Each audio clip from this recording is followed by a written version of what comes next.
Hello, good evening and welcome to another Webster report on this, the 15th of June 2025.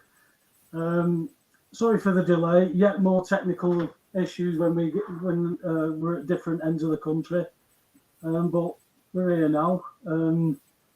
We've got a little bit to talk about, Alex, with what's happening over in the Middle East again. You know, we always seem to be talking about Israel and Palestine and get what's going on in Gaza, but now Iran seems to have got involved in a little tete-a-tete.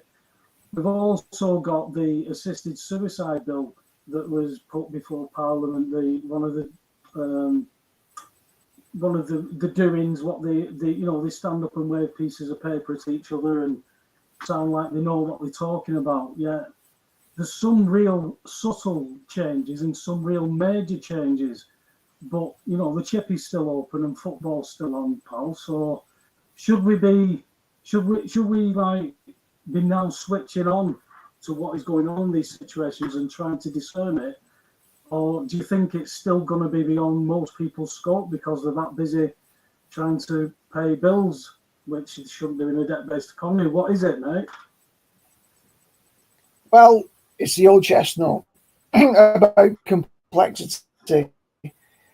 And I was thinking about this in terms of two Greek words, which both mean in the English time, but they're completely different. And it's chronos, the one that we understand, from which you get chronology, which is linear sequence time, correlated to events that operate in sequence. And then kairos, which is a quality of time, and that's the point at which that which transcends normal conscious awareness, when it breaks into this scene of chronos time.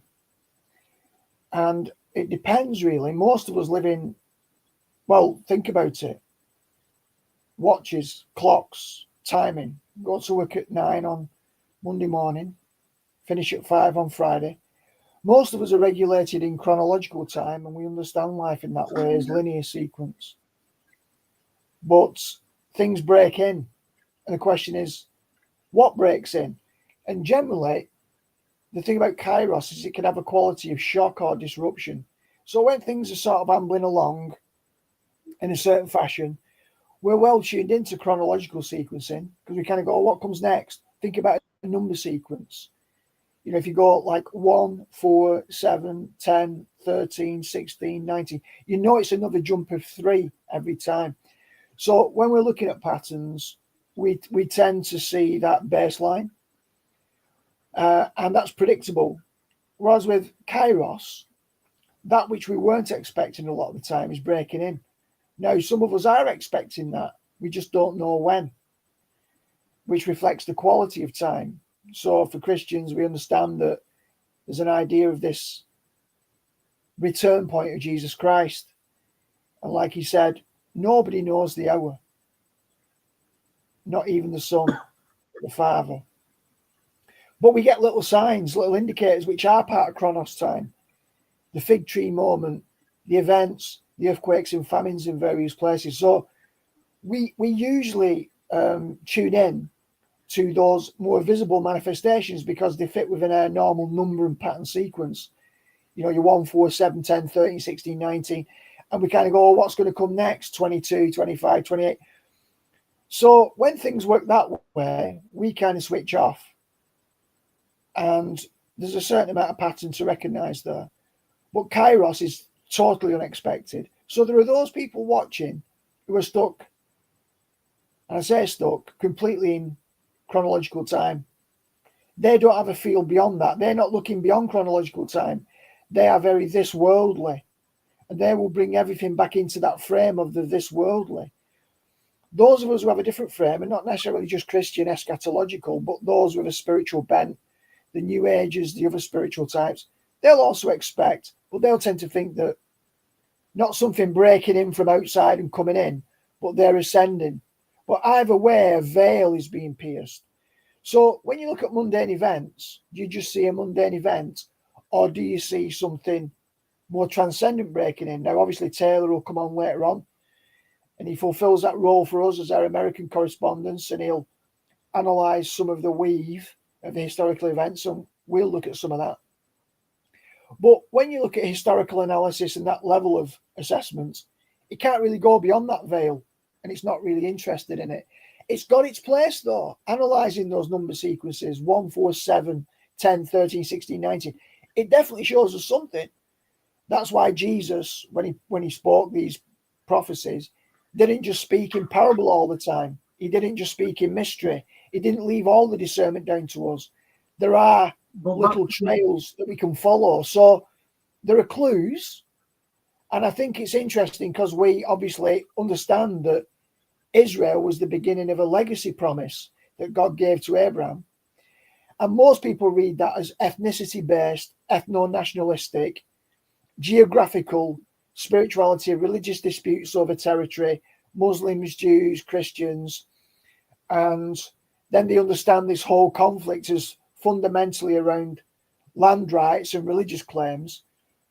And it's kind of devolved into that. But originally it was about promise. It was about something that was going to break in from outside.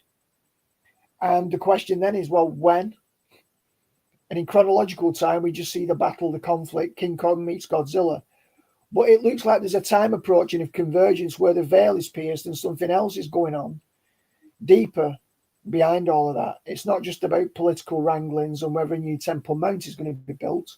They're the external indicators. Is something fundamentally different going to break in and change things dramatically? So, yeah, it's massive on every level. When you mention patterns, obviously when you mention patterns, you have the smaller patterns, the details, and then you have the patterns that expand out and create the greater. And if you can back up and see the greater as in numbers and patterns, then you'll also see timings as well. So all of this corresponds into what you're saying. But it's interesting that they use certain dates, numbers. You know, we see the same numbers over and over again, not just sixes, but threes. We see it on the opposite side of God as well. We see 72, we see 7, all these sacred numbers.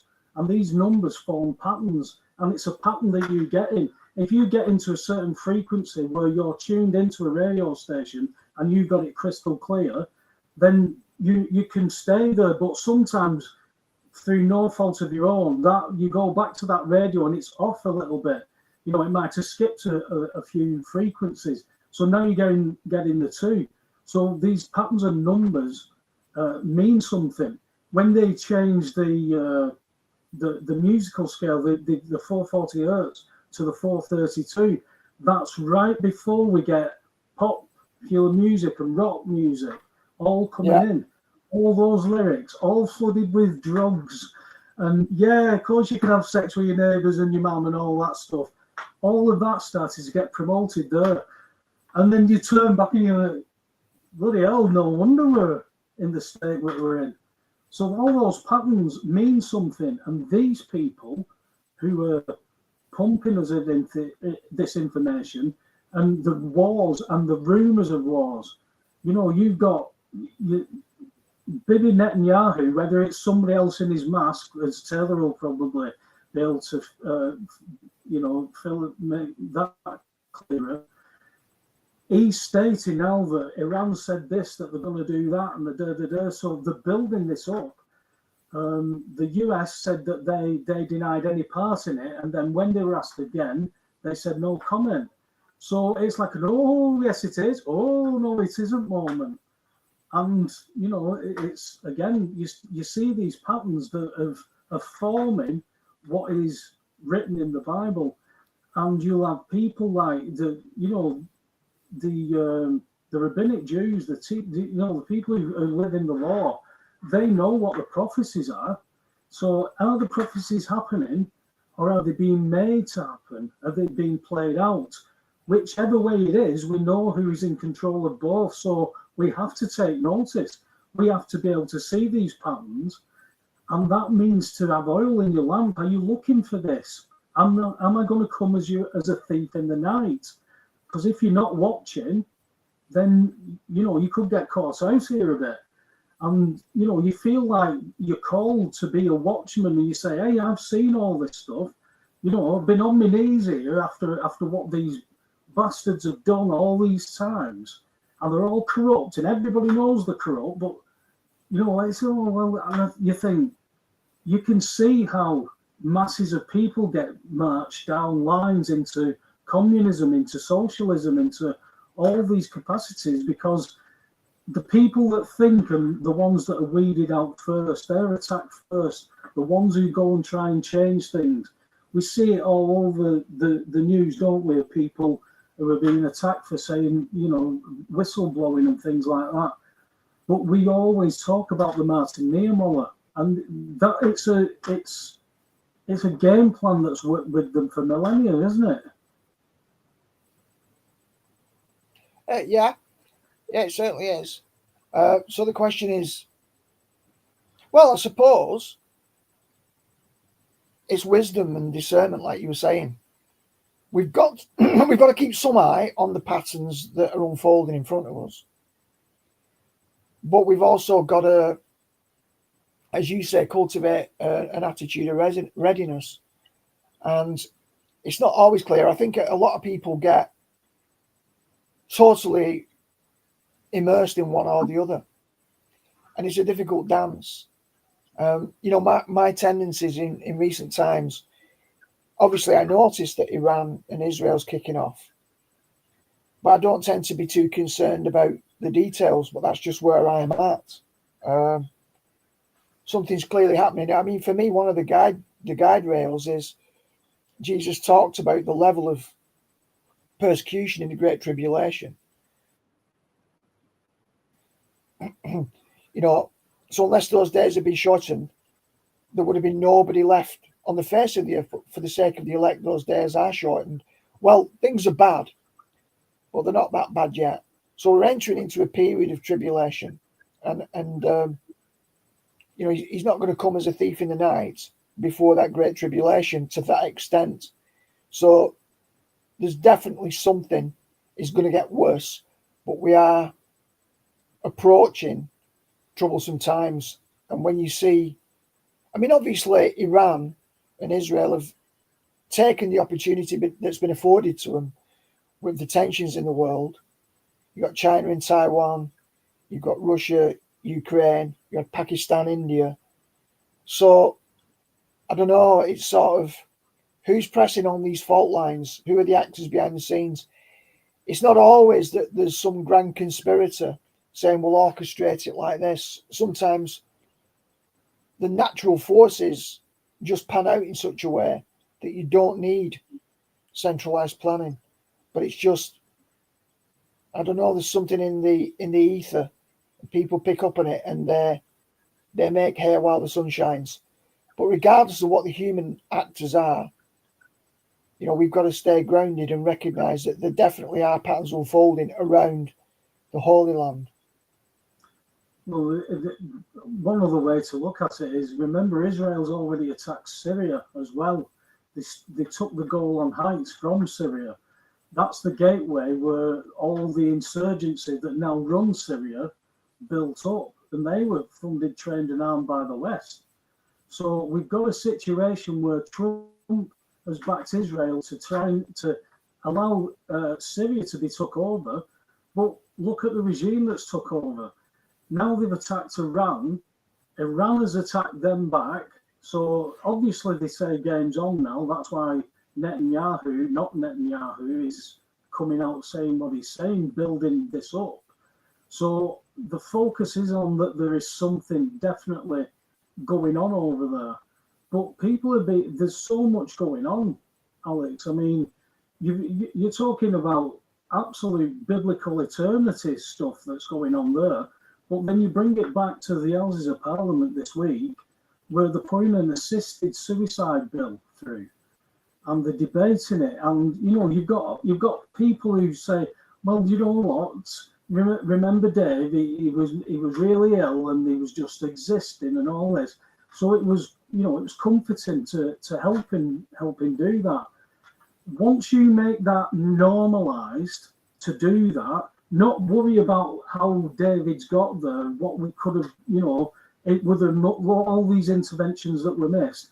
Because when you're having the disabled society, or those people that we're talking about, none of those organisations support this, but this bill is still being pushed on whose whims, because the people it don't affect, they just say, well, yeah, well, if it was me, it's like an internalised, personalised thing, not going off what is correct. So you've got all the religions that go against suicide. They're the ones that are protesting it and trying to make sense of it. Well, they're then told that they're the religious zealots, those nutters. And so you see from that, it creates all this stuff. But in the meantime, they're legalizing people to kill themselves, right? So it opens so many doors that people have. No, the doors are open before people can shut them. So how does this go then, Alex? Because they've just made billions on vaccinating people that have an ingredient of a turbo cancer virus called SV40 that is now riddling people with this stuff, putting people in that, maybe it's time, put your affairs in order and just go to sleep. And yeah, that could be it. They're now going to allow people to do what they did, what the government and all the pharmacy and everything that collaborated to make all this money, including the media and politicians, all the people who took pieces of this pie, are now pushing what they did to them into the hands of the people that they've done, that they created all this. And they're going, yeah, well, I'll do it myself now. Thanks for that. Oh, well, we'll give you a bit of fuel allowance back. You know what you shouldn't be paying anyway. Do you see how messy that is, pal?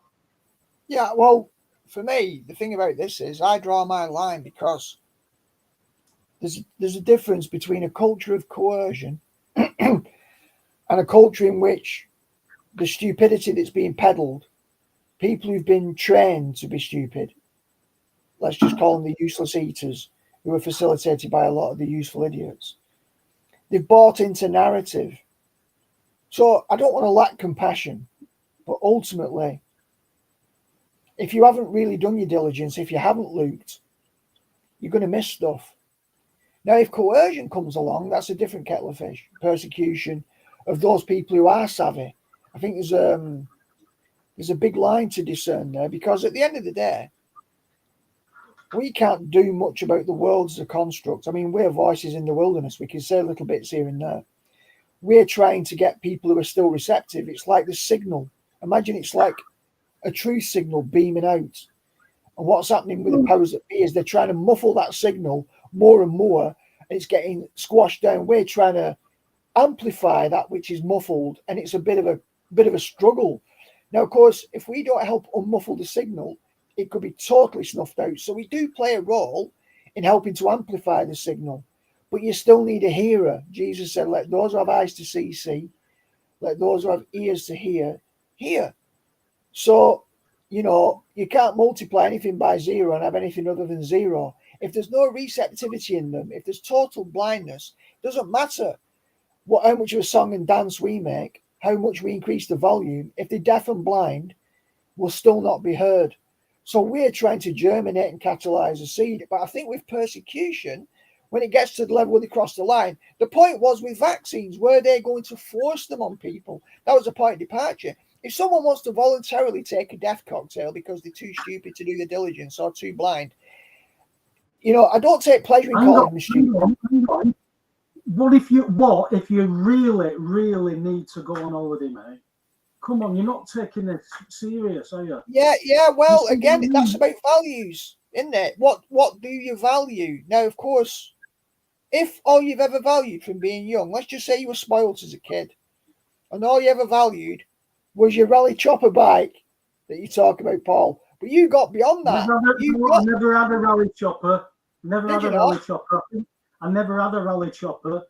GT, my GT was my pride and joy back then. That one bike I never had was rally chopper. I had all the rest though. I was a spoilt child. You're right. Well, that if you think about it, that could have corrupted you because it could have become your baseline. There were reasons why that didn't happen. We can speculate all day about what is it that makes one person not susceptible to becoming blind and deaf, and another, what's down to her choosing, what's down to the hardness of heart. We've debated these things in not just theological circles, but philosophical circles about determinism. So, these are long-standing debates, but what we do know is that there is a line somewhere. And while it'd be nice in a way if everybody was switched on and savvy, they're not. So the question is, how much time and energy can we devote to that? Well, all we can do is try and, like I say, amplify the signal, draw attention to things. But if people are not interested, anything that you give your attention to contracts your awareness, even truth. If you look at a limited arena of truth, if your aperture is so wide and you're studiously looking through that aperture, you're not going to see anything beyond the walls of the aperture. So we really need for awareness to open it out as much as possible. But people get down rabbit holes. So it's a balance. But if people will take information and actually, mull it over for themselves, because, I thought at the very least I was blessed with a lot of people with common sense that were around me, but something changed within the last 5 years. It got damaged. Some people common sense back, things have changed. But there's more of it to come. They're talking about masks again. Is it going to work again? I see so many comments on posts. There is a definite lean towards I'm not doing that again type thing, as well as the people who I never did anything as well. It's a very mixed, strange bag after the complete black and white. People I've known 30 years throw themselves into bushes because somebody walked too close to them. Complete overreaction because of this insane fear. And it's only when you realize that those emotions that were caused in those people could it was propagated, and then they offered a solution. The solution was to have this quick jab that they miraculously don't have to wait on testing it. We've done it in 6 weeks. Just do it. Have a free cheeseburger, even a donut. Have a donut as well. What about this house? Come in this house and you can have a free one and get your jab. Go on. And you think society's changed a bit, Alex. Yeah.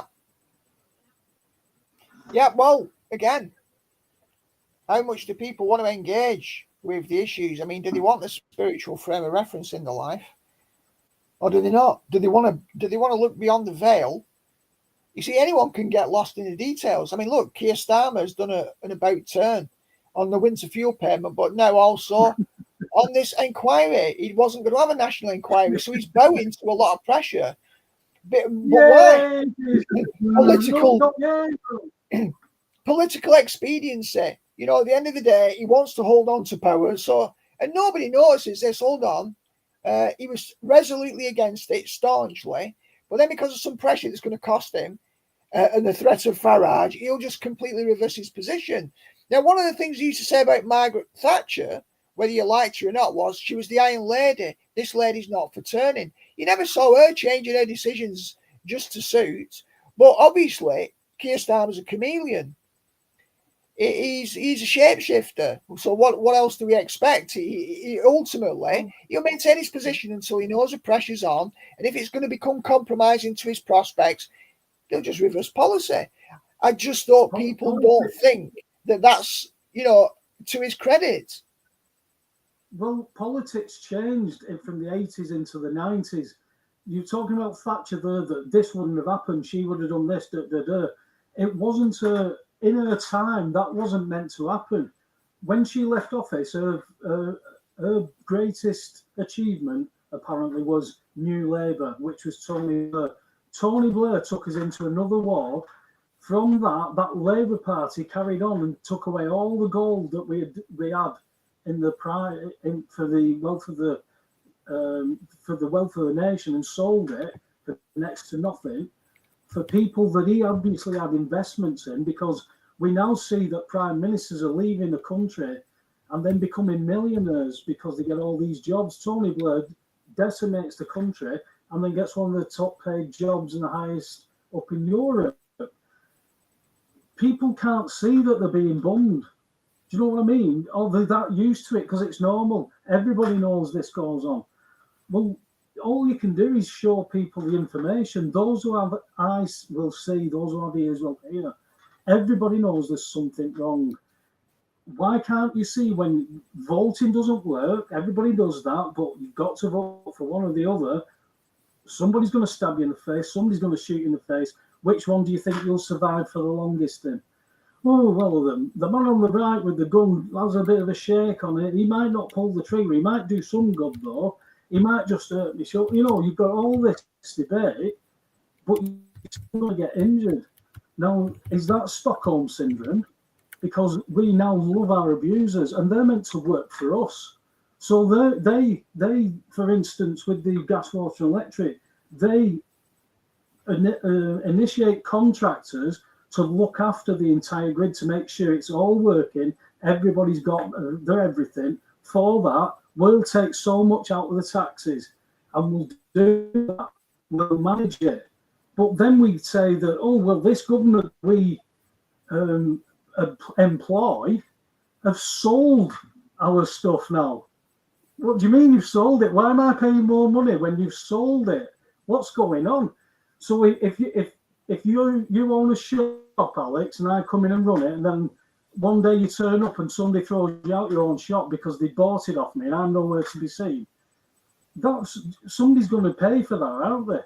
But we still do it. We'll deny that that's the truth, because when you learn the truth, it means you've been taught by people you love to work detrimentally to yourself. You know, this hard work ethic, that's what I was brought up with. I didn't want to work hard. I wanted to play on my bike, Alex. But this hard work ethic, work hard, pay your bills, work hard, pay your bills. Well, hang on a minute. If I do that, that means that national debt that they say they've got a balance. But if I keep doing what I'm doing, promising to do something by paying it as a debtor, the creditor's money, well, they can't do, well, what we're going to do? We've spent all this creditor's money and we can't vouch for it. Shh, we'll just charge him more and teach him that's how it works. That's all it is. You can't butter that up. That's exactly what's happening, and that's what we were born and groomed into. You use an analogy about insects. Ants have all their jobs to do, and they don't do anything different. They're all allocated to do their certain things, and it's efficiency. And when things don't become efficient, that thing is taken out.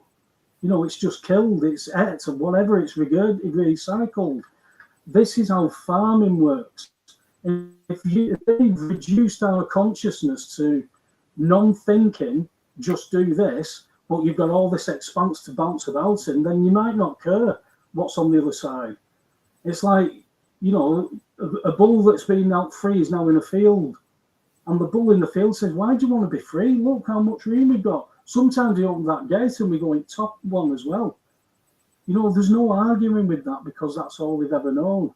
So if you don't get that new information, then you can't process anything different. If you don't want to know that new information, you are the same as that bull that's never known anything different. So there's got to be a communication point somewhere where they say, hey, did you know about this? No. Well, should I tell you because it may change the outlook on your life? That's up to the people then. And it's all about those emotional things, those emotional ties, what's happened in life, the traumas, how they were brought up. What is society like? Well, if we control the society, if we farm it out, we'll be able to predict this. We'll be able to put them all under this surveillance and they'll all think it's for their own good. And then, hey, if we've had enough of them, we could even encourage them to kill themselves now. We could even say, well, give a gift to your family of tax-free something for a year. So we won't charge you for that for a year.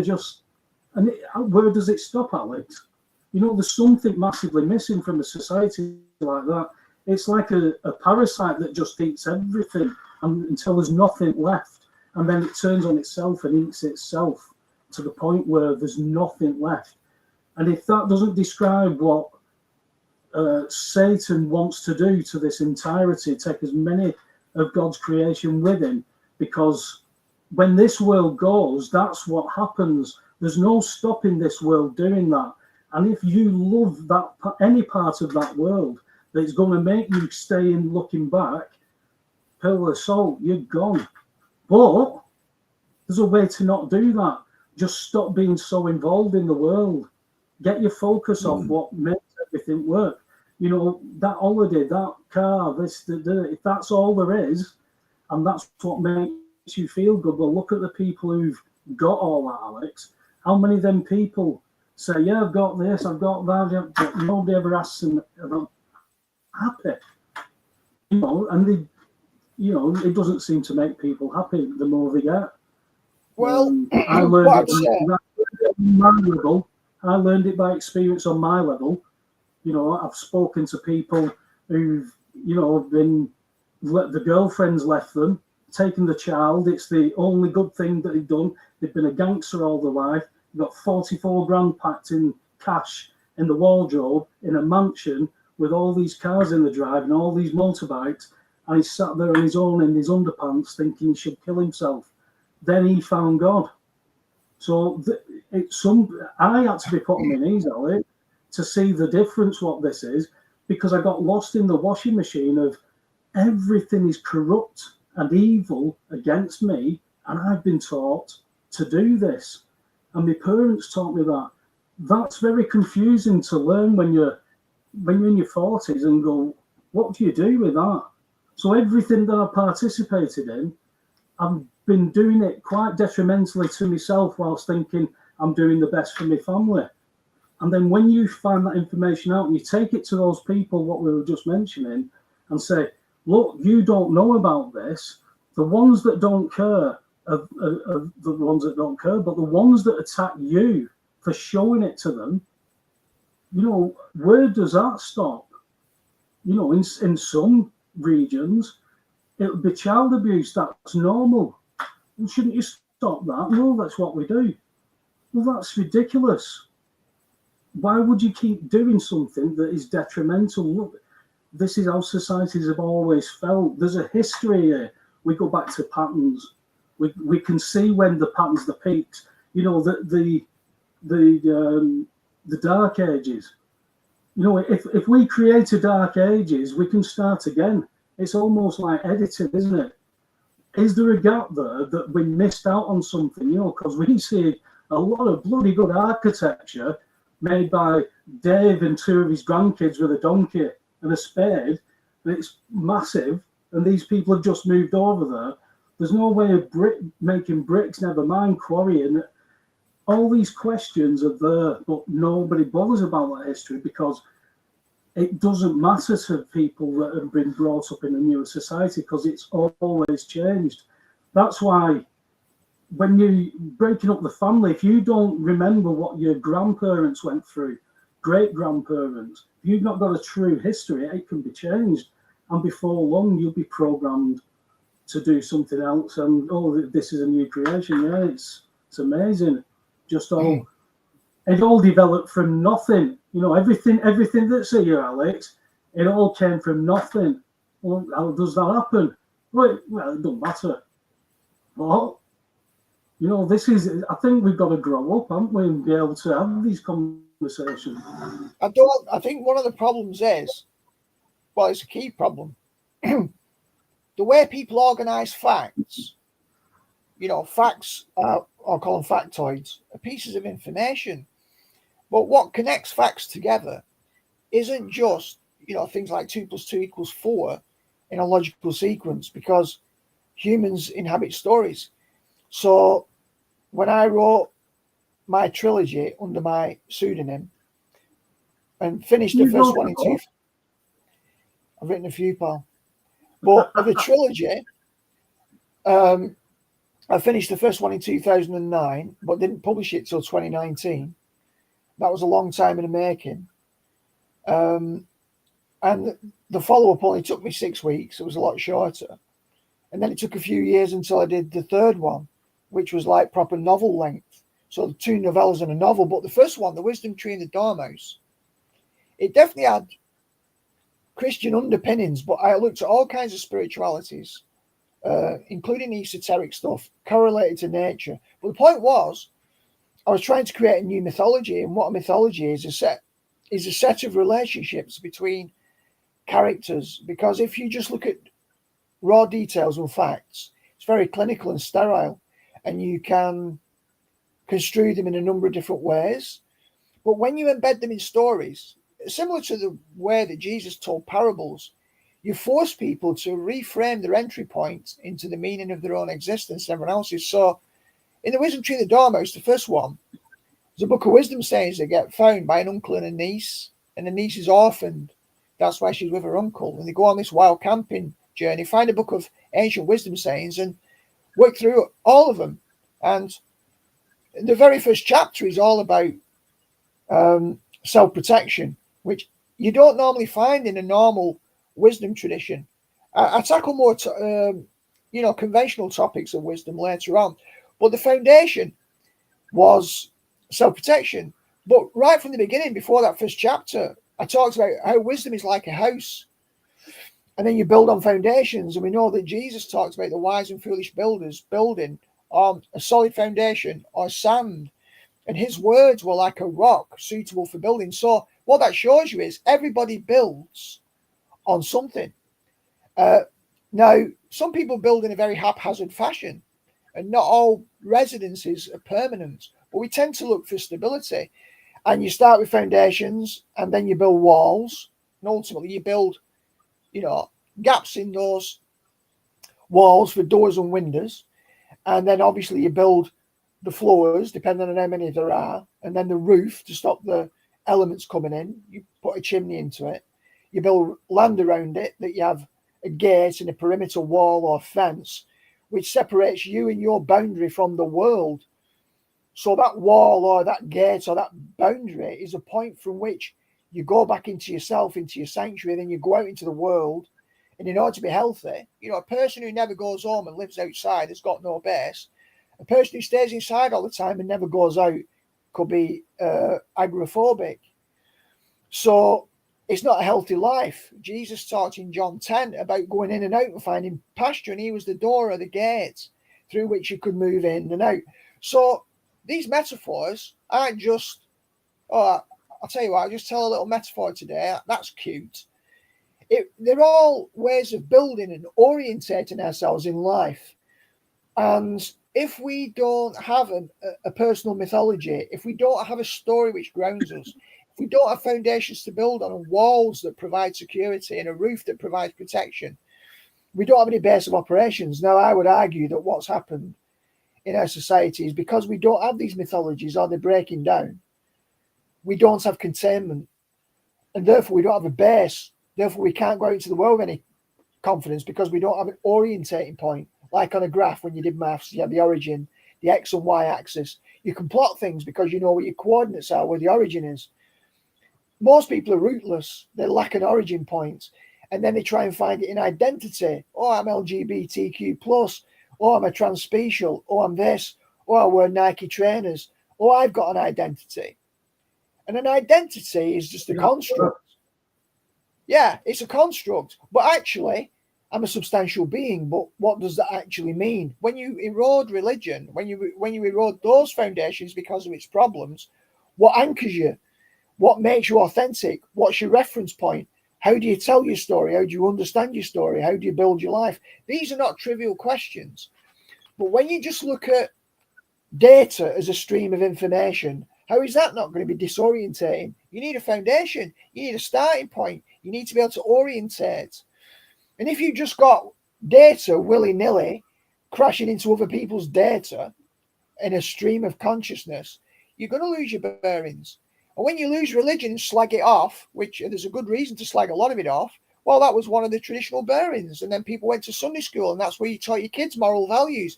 Whether or not it was all entirely correct, or the teacher was a bit of a tyrant or whatever, you got your foundations. You had a moral backbone and a spine. Well, all that gets attacked. What rushes in to replace it? So we need stories, we need mythologies, we need things which transcend ourselves. Look at the how the AA talk about in rehabilitation with alcohol. They talk about a power greater than yourself. That's an orientating frame, because a lot of people who've got lost have got lost in self. They've gone into inner rabbit holes. And so the AA, not naming God, provide a function that's like God, a placeholder for God, something greater than me that grounds me, right? And so people have lost these anchors. And if we don't try and restore those anchors with new mythologies, new understandings, reconstructions, we won't be able to position ourselves. We won't have a solid foundation. So that's what I was trying to do with my trilogy before I then went to write the latest book, which was the factual approach. I'm trying to solve problems, wrestling with them myself, put them out into the world so other people can benefit from them. But one way or another, however we get there, we've got to take these questions seriously. You know, am I just an identity? Am I just a collection of all the clothing that I wear, all the cool places I'm seen to attend?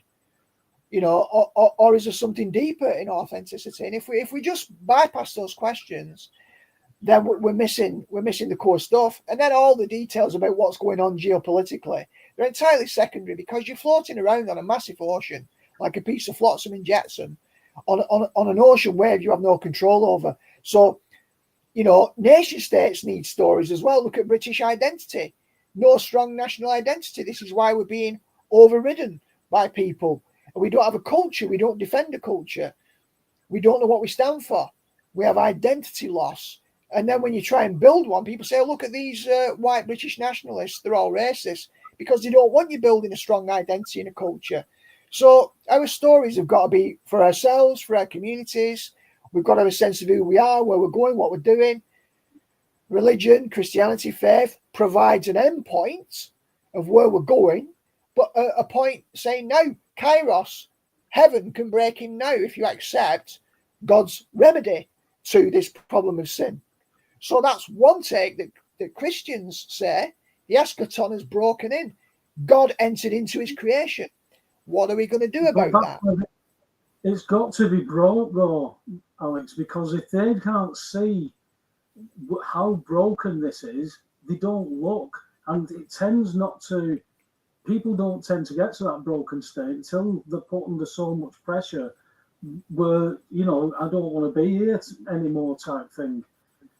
And then we look out here, and that, what you're talking about, that's making us look out here.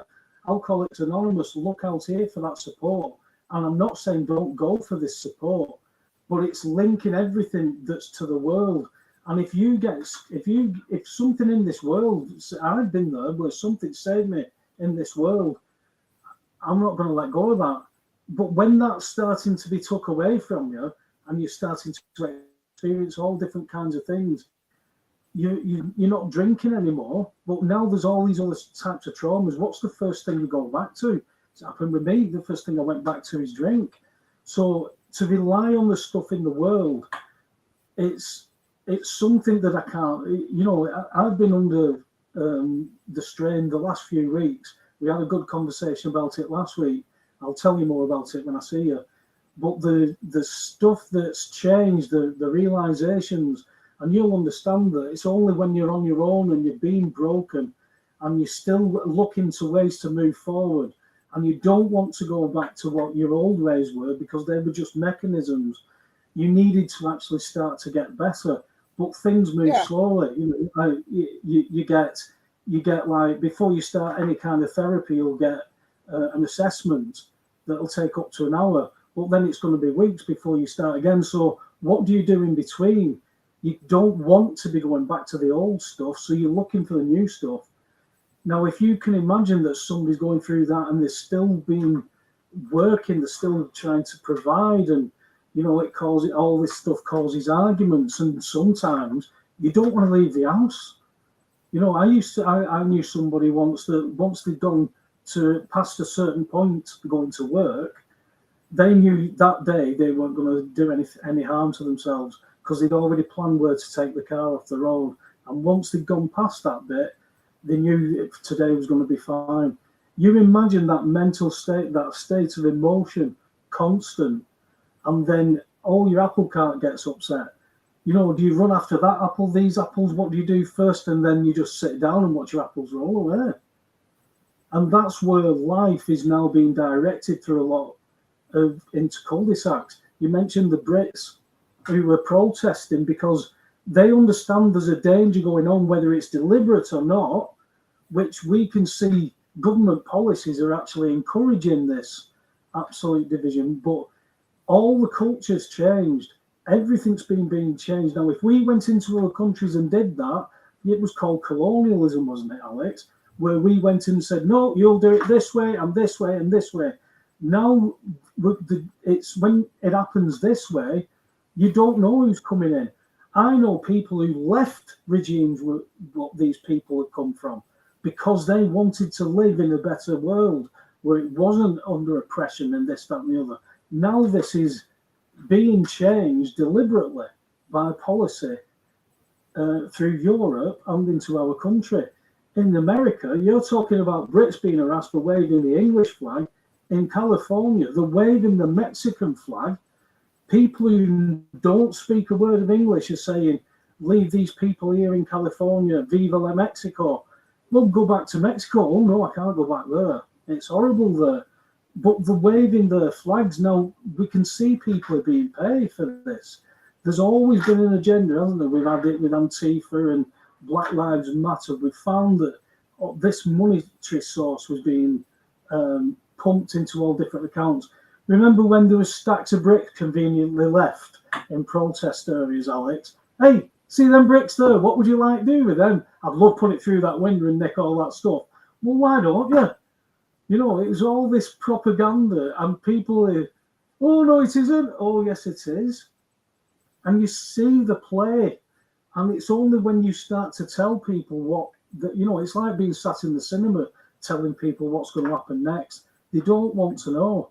But I know somebody very dear to me, especially if the film is getting too emotional for her, she'll go, well, what happens next? Well, don't just watch. No, tell me. She has to know. And if you don't tell her, she's Googling it. You know, because she needs to put her mind at rest so she can enjoy the film. So you put that onto a mass scale, never mind, you know, the micro, look to the macro. You get groups of people flocking together, all these sheep that have been groomed. You know, we've got the sheep that do certain jobs, the cows that do, you know, all these people are doing different jobs. Who's the shepherd? We've got all these hirelings through the government. Who's the shepherd of this bloody country right now?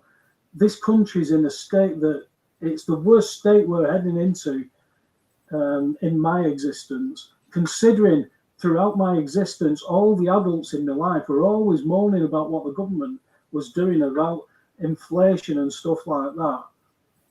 I was just going, well, look at that ATM over there, Mum. It says free money. Keep yours. Put your purse away. Get some money out of the bank. It's free. You know, because I didn't understand it when I'm 7 years old.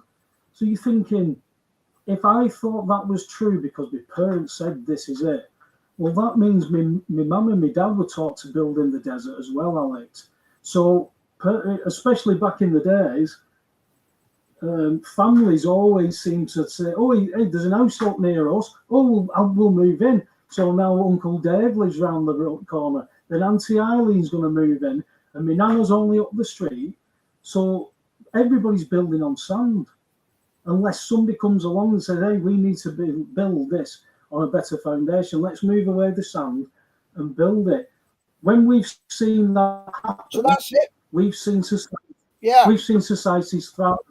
And when that is taken away, because I'm not just speaking about Jesus, I'm talking about what the law was about, those values, those Christian values, societies thrived. When that was taken out of the education system in America, things changed. Now we've got multiculturalism, so everybody can choose what religion they are, and they can choose what to take in, what a teacher does from a curriculum, whatever the teacher's belief. If she's a Muslim, she'll still teach some Christianity. All this is now being bled together. So everything goes, nothing matters, Alex. And you do what you want, but, you know, there's consequences. Just remember that. But just be nice. Just be love. So just love what you do and, you know, don't hurt anybody. Well, once we are all singing off that hymn sheet, then there's no higher purpose. So we can now create whatever society we want. So if we want to sacrifice our firstborn children because it means that there's a way of teaching the people to do as we want, you know, like, hey, there's going to be an eclipse if you don't start behaving. When's this eclipse? In a minute. See it is. Oh no, we'll do what we want. Just bring it back. You'll have to wait now. There it is. Oh, see, it's so easy. You've got to be that humble and not think, well, I know everything because I went to university. I've got numbers after and letters after my name. I'll as long as we're talking about stuff that I know a lot about, and you're not going to come and educate me or just fire information at me, then let's start a dialogue. Because people who've studied the Bible 35 years are teaching a certain thing, but they're going saying like, you know, Dave said to me earlier that some bloke wanted to be a pastor, so I'll go to here for 3 years and then I'll do this and and here I am, and now I know everything. So I can't pray for anybody until I've done that. Where's that in the Bible, Alex? So what are people going to these churches and what is this designed to do? Because it's designed to look like we're talking about the Bible, look like we're doing something with the Bible, but then we're going to agree with these bits of the Bible and not bother with that, because if we do bother with that, nobody's going to turn up. You know, where does this go? It's running everything for some other reason. You know, you see it with prison service, with national health, you see it with the police. If a lad gets arrested and he's guilty of a crime, he goes to jail. If we don't bother addressing that and try and rehabilitate him by helping him where his roots are, where he needs to go, what he wants to do, if we don't bother with that, he's going to go back out to nothing and commit another crime. So that means the police will arrest him, go to court, come to jail. Everybody gets paid, Alex. Everybody's getting paid. That's being run as a business.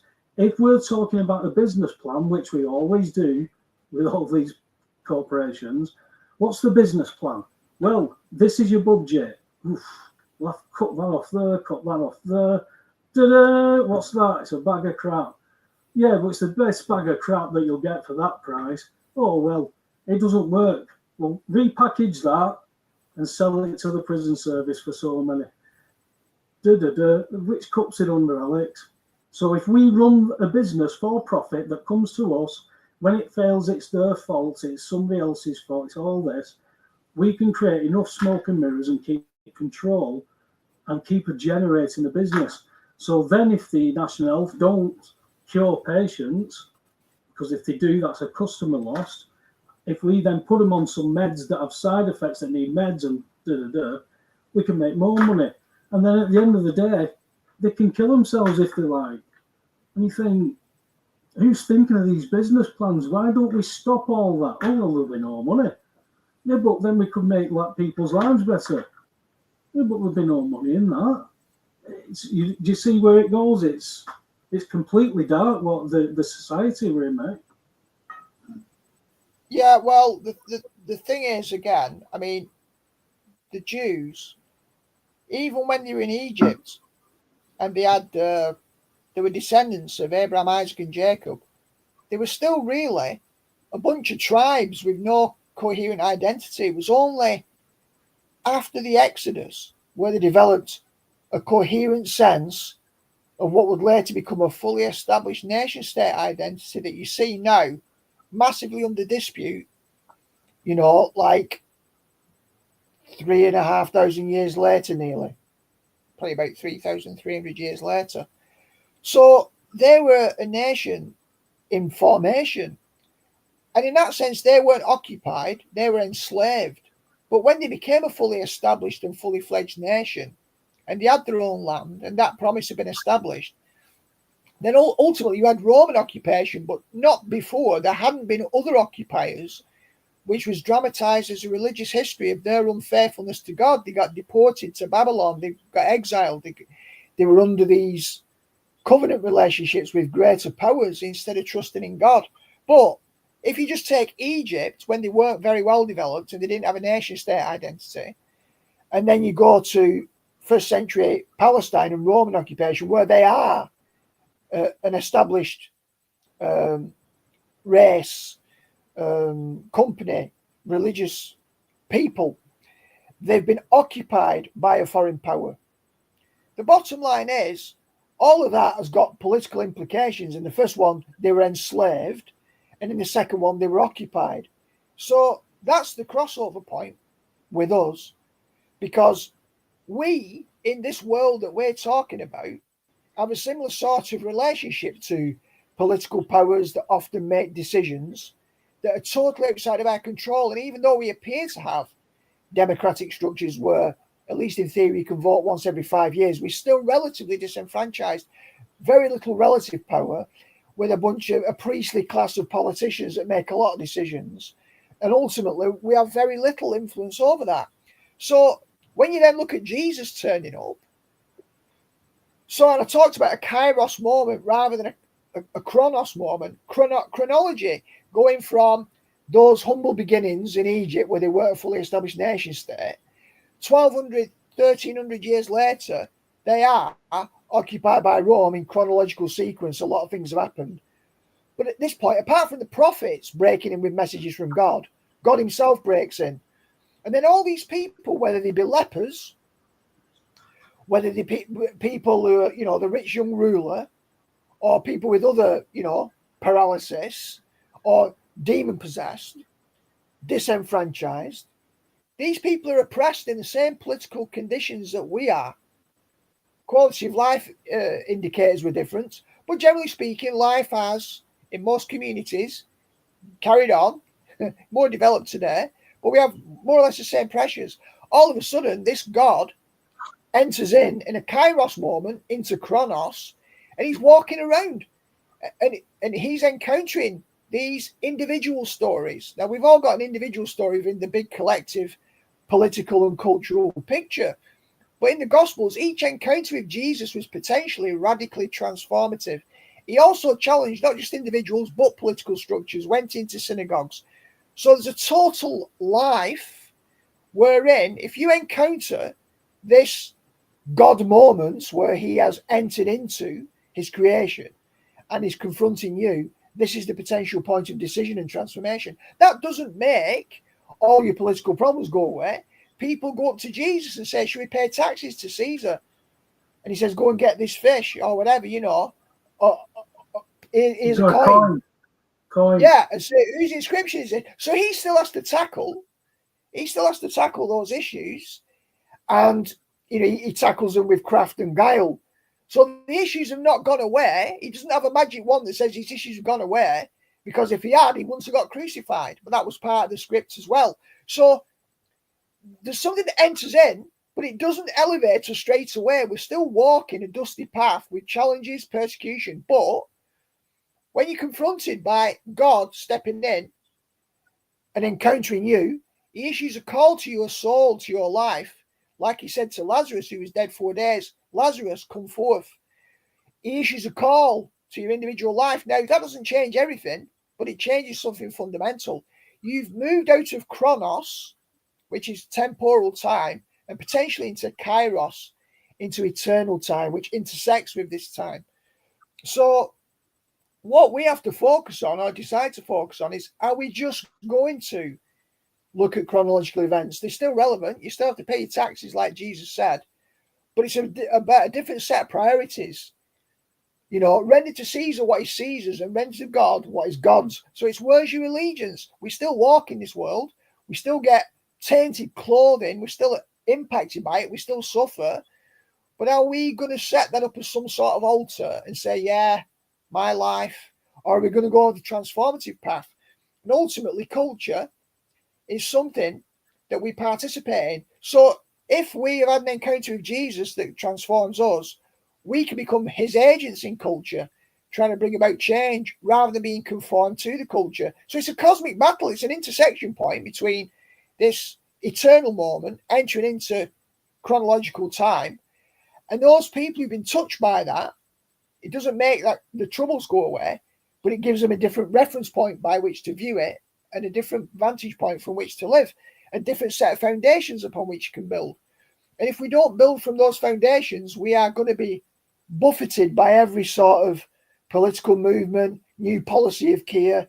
He's robbing us of this, he's bringing migrants in. Yeah, of course he is. There's an agenda. And just like with the Romans and with the Egyptians, God had to say, let my people go. Because Moses couldn't deliver him. Jesus didn't try to deliver him because that wasn't the point. The point wasn't to try and impose power upon power structures in a top-down approach. My dad's better than your dad. He just bore it. He lived it. He spoke an authentic message, and transcendence entered into immanence. Emmanuel, God with us. Yeah. And we can go with that or not. That's the way. That's the only way. If you go that way, you'll be right. Just go that way. Listen to what I've said, go that way. If you can't or won't want to do that because of something here, then that's up to you. But there's nothing that you can do to come that way for yourself. That's why the biblical story has to be the only truth, because if it's the same as all the others, Alex, none of it matters. And that's why it's so different. That's why the scriptures go against every religion, because you've got all that ritual. You've got all that ritual that has been stuck in there by man. You know, if you click your heels together 3 times and you say God's name in a certain way, you're sorted forever. Just carry on doing what you're doing. I'm not too sure that that's a good faith, but it sounds like a good time to bring in our political correspondent, historical correspondent. Hey, what's up, everybody? Hey, what's up, everybody? Have you been listening to what we've been speaking about, mate? Huh? I said, did you listen to anything we've been talking about? A little bit here and there. Been busy sorting some stuff out. Yeah, well, you took the sock off your head, so at least that was sorted. So what have you got for us, mate? Are we keeping you up, pal? Huh? Are we keeping you up? Oh, yeah. Don't worry, I'm good. Go on, man, but first of all, how is everyone doing today? Is everyone doing good? Yeah. Yeah. That's good. Mate. That's good. All right, well, let's go ahead and get right into it then. First, we're going to tackle the quick... First, we're going to tackle the... what's it called? We're going to tackle the first story here real quick. Because this one's an isolated one. And I feel like this is just going to be something that's going to be... something to... that's important to bring up. That being, it's Pride Month. I don't know how it is over there in the UK. If you guys even have that, I assume you do. But over here, this year's quote-unquote Pride Month, which is usually the month of June. I don't know how long it's been going on for, but it's this year it's been very tame compared to previous years. We've hardly seen any rainbow flags, hardly seen any of the LGBTQ plus whatever crap in stores, and things are really interesting this year when it comes to this very subject. About 25 nervous corporate sponsors retreat from New York Pride. About 25% of corporate donors to New York Pride have canceled or scaled back their support, citing economic uncertainty and fear of retribution from the Trump administration. USA Today, Pride Month support Wayne's as national brands ditch DEI. As your observant and favorite intrepid investigative journalist here has stated on recent podcasts, independently of these discovered articles, there is something off about this year's Pride Month. Specifically, the whole sordid spectacle seems to have suddenly lost its lustful luster. For the first time in years, Petco, or at least the local branch in my neck of the woods, and I can attribute to this as well, did not have a huge rainbow display at the front of the store. Conspicuous by their absence were the rainbow collars, rainbow doggy vests, and rainbow cat toys aimed at queering up our furry friends. Then there's Target, a rental chain notorious for its Frankfurt School wokeness. Again, for the first time since Sodomite Pride became a big national event each year, there was no in-your-face, front and center rainbow assault, just a subtle display with some gayish t-shirts tucked off to the side of the store. If you blink, you missed it.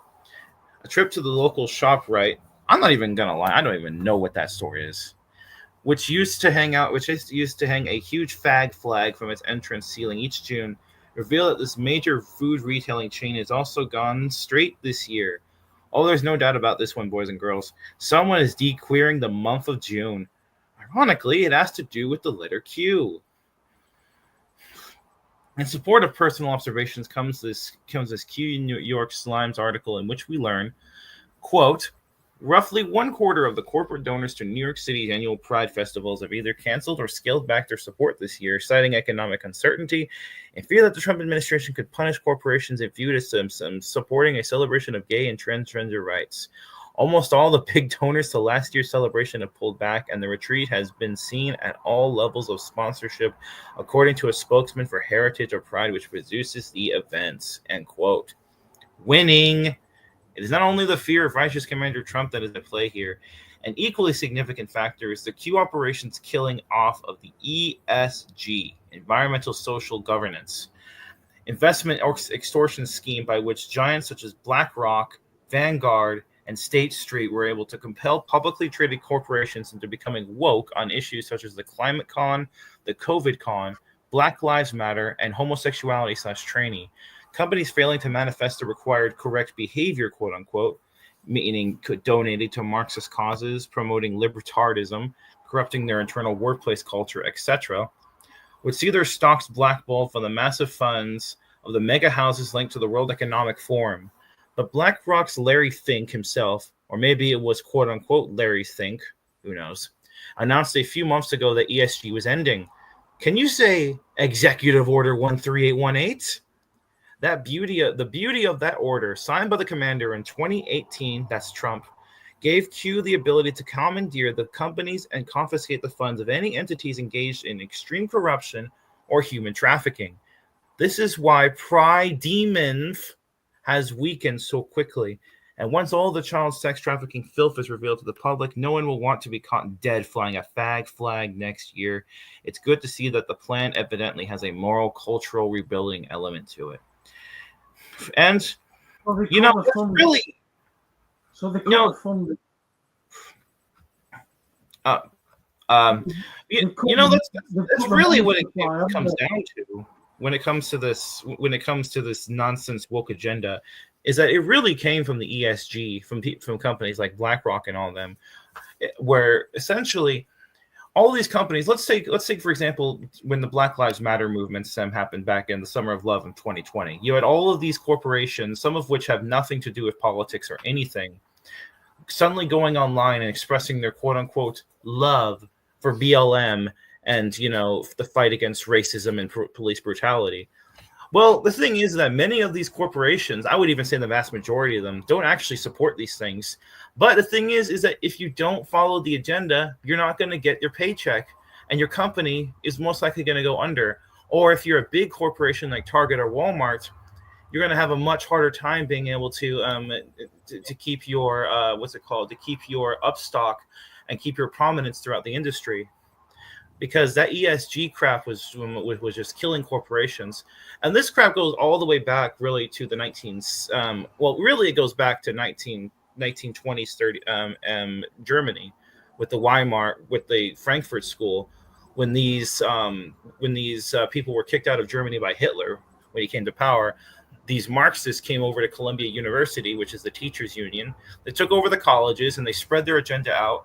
And during the 1960s, when during the Marxist takeover of the culture of America, That's when all this crap really began. You know, the feminism, the LGBT, the Women's March, the Earth Day, all that stuff really came out of that movement.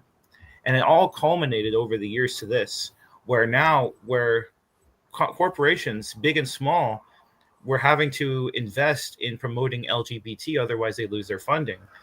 But now, thankfully, because of the Q operation, because of the military, with their spearhead being Trump, they cut off this garbage, and now corporations don't have to subdue themselves to this.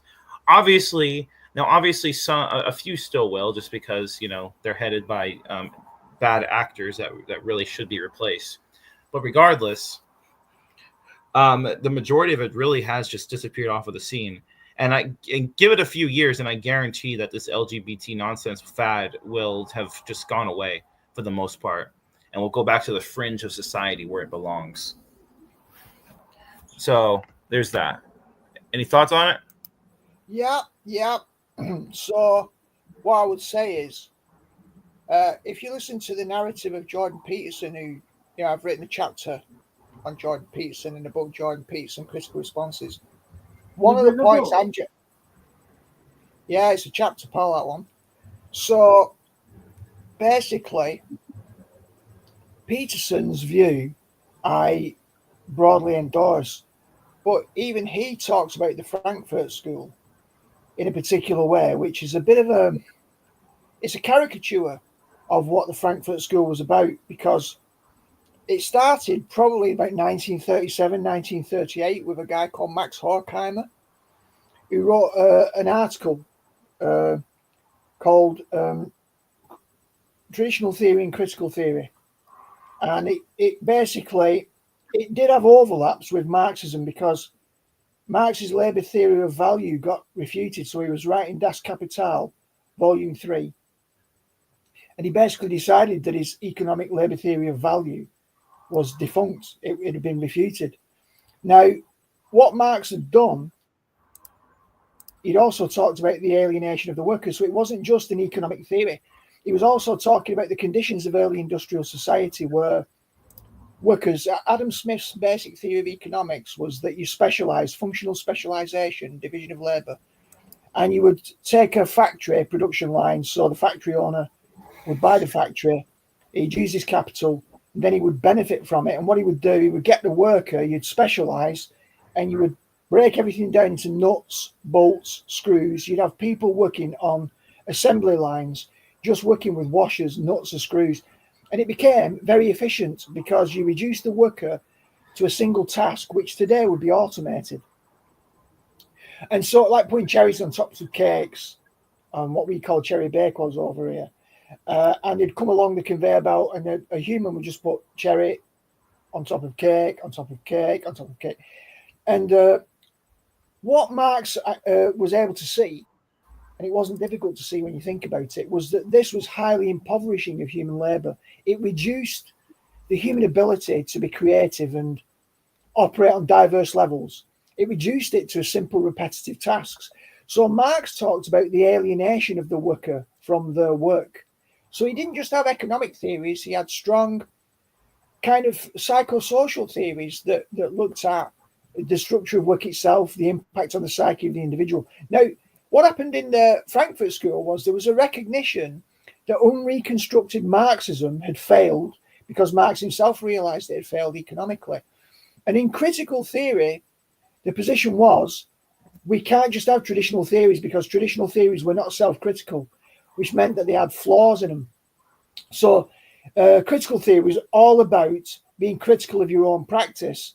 So you had a guy called Herbert Marcuse, who's a good example. I think it was the 1940s, 48, maybe early 50s. He wrote a book called One Dimensional Man, where he went further in the analysis that Marx had done several decades earlier. And he talked about the alienating effect that this kind of modernist society was having on the worker. And it was actually having profound implications and reducing our humanity because of economic conditions. In other words, it wasn't just an attack on capitalism as an economic theory. It was an attack on the infrastructure that capitalism had bequeathed and the impact on the worker. So although it was neo-Marxist, it was an attempt to retrieve or rescue certain aspects of Marxist theory that were valid, like the dehumanizing aspects of mass capitalism in the factories on workers producing alienation. So for Peterson and others, there's a standard right-wing narrative, and I'm much more right-wing. So normally I'll criticize leftists, but there's a right-wing narrative which is just as narrow as a left-wing narrative when it attacks the Frankfurt School and just says it was the sole cause of a lot of the problems. There were other problems going on after the Second World War. That's why existentialism was born, and people like Jean-Paul Sartre, who said, with the death of God, which came from Nietzsche, he was saying basically so many people had died, so much faith and optimism that you had in the First World War that God was going to carry the victory had been lost because there was just so much death, despair. The war poets were a good example of that. So existentialism sort of started to appear in the 1950s, and Sartre that said, look, ultimately, where is the meaning? Death, decay, misery. God is dead, according to Nietzsche. So a lot of the problems that got identified as being down to the Frankfurt School were actually down to existentialism after the two world wars. People had a loss of meaning and they lost religion. And so a lot of the Frankfurt School got corrupted, yes, later on. But in its actual origination, it wasn't as corrupt as is often portrayed in the right wing, including by Jordan Peterson. So, it's too simplistic, the analysis that the Frankfurt School was all bad. They achieved a lot of very positive things in cultural criticism. But obviously, if they infiltrated a lot of the universities and it became much more left-wing ideology, it did become a problem. But it wasn't all bad. Well, there's a reason why Hitler had that book burning back in 1933 when he first came to power, and those weren't regular books that they were burning. I'm sure you already know that. I'm sure most people here already know what the books that were being burned was. And yeah, it wasn't just the Frankfurt School, of course, because that ideology came off. And by the way, Karl Marx was himself a paid hack by the Rothschilds. His family and the Rothschilds family lived together in the same mansion back in the 1700s. So those two families have been intermarried for centuries. Same thing with Charles Darwin. He's another one of those paid hacks. Kalergi, another one. A lot of these big, famous, iconic names. Where when you look at a field, we're seeing evidence of Kalergi's work right now in this country, aren't we, Alex? Yeah. I mean, obviously, there are some disingenuous actors, but there are others. So, for example, Erich Fromm wrote the book Fear of Freedom, and he applied a lot of these critical theories to psychology. Herbert Marcuse to industrial society post Second World War. You had Jürgen Habermas as well, who's still alive today, actually in his 90s. Wrote a lot of very, very, very important sociological critical work. And these are absolute stalwarts. They were geniuses, and they had a massive contribution to make. But it got watered down later on, and some of the more notorious characters are the ones that we remember now. We kind of just lump them all together. But, I mean, I think sometimes you've got to do that anyway. I mean, it's just like with scientists, we're a lot of us people in this movement are very familiar with the frauds like Albert Einstein and what's his name in the freaking wheelchair, these so-called scientists that are really just paid hacks and frauds. They're communists. But at the same time, there are good ones like Nikola Tesla and all these other people who really did do some good things. Genuine good things, and usually these are the people that are attacked by the globalist controlled media. Anytime that you have a populism person, whether it be in politics, science, or economics or whatever, they usually get a negative stink by the media as being a racist or whatever. And of course, usually the paid for hacks are the ones that get propped up. Albert Einstein was named as Man of the Century of the 20th century on Time magazine for a reason. So, just to your point,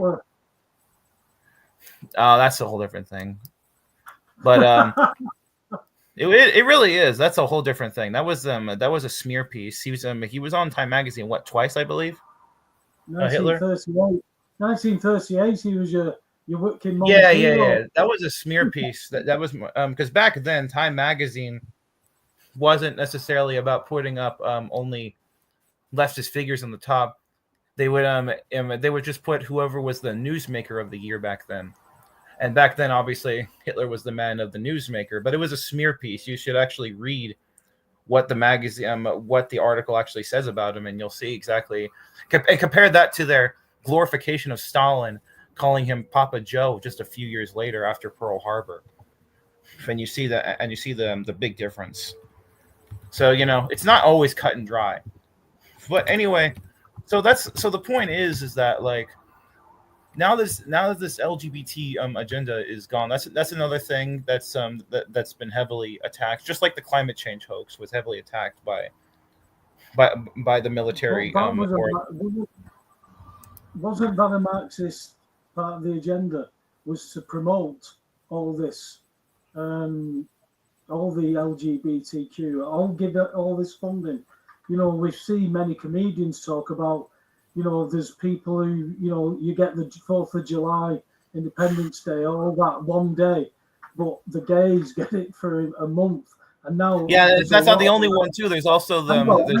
Hang on. Everything gets attached to that, and then there's government funding and policy, and then all of a sudden you're saying, well, there's an executive order there that stops all that leaking of all that government funding to all these useless things. I mean, you were funding transvestite operations in where was it? Uganda? No, not Uganda. Uruguay or somewhere like that. Yeah, you were funding Ecuador or somewhere like that. You were funding a training program for it. Yeah, and it's not. Yeah, and it's not just the LGBT stuff either. There's also the Black History Month. There's also Women's Pride Month or whatever it is. The agenda's very diverse. It doesn't cut anybody out as long as it fits their agenda. It's like the carbon zero stuff. We're made of carbon. Where does this stop? What about these policies? Do you see if you do that, this happens? Oh, well, yeah, but maybe not. No, that's what will happen. But they put it in a nice pamphlet, they put it out, then people do a nice run on a marathon for it to raise money. Remember Captain Tom, Alex? He walked around his garden. For hours.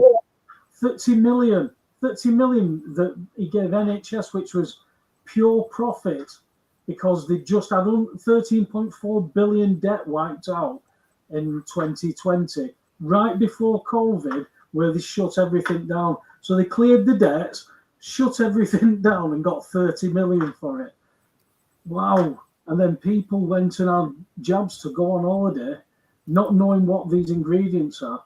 It's open information now. Remember when Pfizer wanted to seal those, what do you call them? Those files. In the court case, they were filing to have them sealed for 75 years, and they just said, no, you'll open them now. And it was within weeks they knew that they were causing cancer because the SV40 virus was in it. You have people now of experts who were saying, yeah, we inject SV40 into rats to cause them to have tumours so we can treat cancer. So why have you put it into a mass vaccination? And you've got to start asking questions. Surely, haven't you?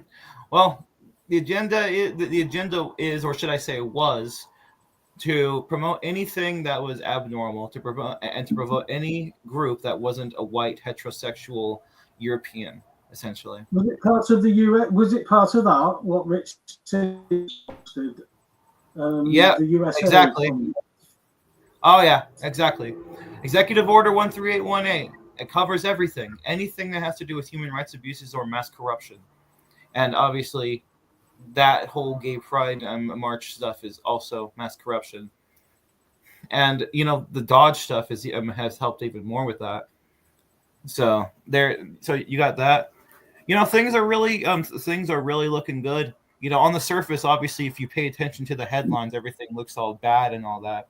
But then if you really pay attention to the overall agenda, how it's been for the last several decades, and I would even say centuries, the gradual buildup and how it's all being dismantled, you really see that things really that things really are changing for the better. But let's go ahead and move on to the next story, being the what's it called? This time talking about the Iran thing, because we might as well get that out of the way. I'm sure that everyone's going to be talking about that. Personally, I don't really care about it much, to be honest, but I'll talk about it anyway, just because I know everyone wants to see it. Oh, and by the way, let me just address something in the chat. I have the name of Jason on Rumble for my account name, Jason Holmes, because I wanted to keep his spirit alive. I got a lot of negative feedback for it by Robert and them, but by the time I did, it was already far too late. Rumble does not have a name change option. I've already done everything I can, so I'm sorry, but if you still have a problem with my name on there, you're going to have to deal with it, because, you know, I don't mean it in some kind of negative way. And by the way, my main name that I go by these days for my thing is the Raconteurs Report, which is a combination of Raconteurs News and the Webster Report. You know, I take after you guys because I learned a lot from both of you. So I just wanted to address that real quick because I've seen some confusion about that. Anyway, that out of the way. Let's go ahead and show this. So, New York Times editorial, Thomas Friedman, this Israeli government is a danger to Jews everywhere. Oh, yes. Israelis worldwide Jewry and friends of Israel everywhere need to understand how the way Israel is fighting the war in Gaza today is laying the groundwork for a fundamental recasting of how Israel and Jews will be seen the world over. And by the way, this topic is going to be spread into 2 different articles. So after I finish this one, there'll be another second one. New York Times, Israel strikes, kills 3 top Iranian generals and target nuclear sites. The most powerful generals in Iran were killed in the attack. Israel says it was a preemptive attack against Iran's nuclear program. Well, okay, and before I start to get into this, I just want to say, I'm not sure if any of you remember this, but when Obama was leaving office at the end of 2016, he dumped millions and I think even billions of dollars into Iran in order to help build up a so-called nuclear deal, in order to give them, which was mainly for the idea of working with the downtrots of the Iranian regime, you know, the Muslim Brotherhood types, in order to wreak havoc and give Iran a reason to basically be declared an enemy of the United States. So there's that. And Hillary, I'm not sure. I'll pull the clip. Sounds like you're creating your own boogeyman. Oh, we've been doing that for decades. Nothing new, mate. It works, I know. Yeah, just like Vietnam, when we funded, when we helped bring Ho Chi Minh to power in North Vietnam. Yeah, I'll tell you what. Mao Zedong. We'll put you in power, and then we'll have a fight. Is that all right? We'll make money. Well, the way it works is that. Well, the way it worked was that. Okay, so the way the globalist power structure worked, and this was especially the case after World War II, was that any populist government, any government that was about for the people and was about, you know, all the good things that we all hold dear, populism and all that.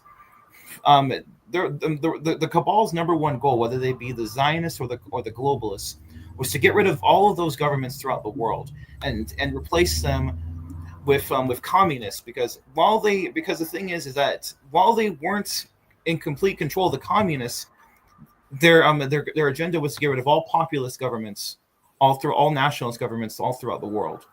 And then after they replaced them with their communist stooges, that's the middle ground, because while the communists are much more aligned in terms of ideals with the cabal, at the end of the day, they still can't control them. The whole reason for the Cold War in the first place, at least at first, in the first decade or so, was because Stalin wasn't on board with taking orders from New York or London.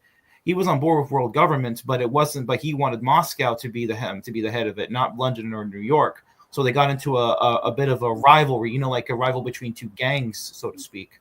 See who was going to run the show. After Stalin mysteriously died in 1953, he was most likely poisoned by his doctor, his Jew doctor.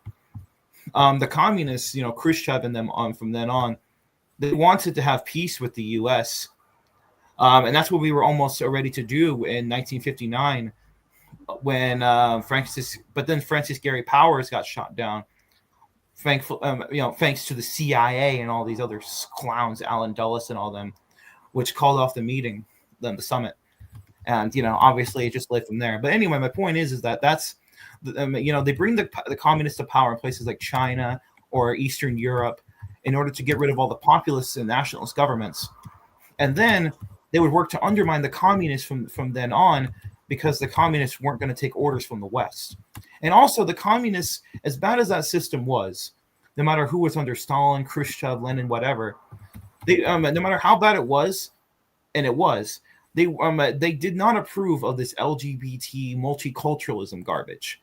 That was forbidden in the Soviet blocs, because they were ultra nationalists in the worst way possible, but they were not about this Marxist crap that Trotsky was more about, which is why Stalin had to get rid of him.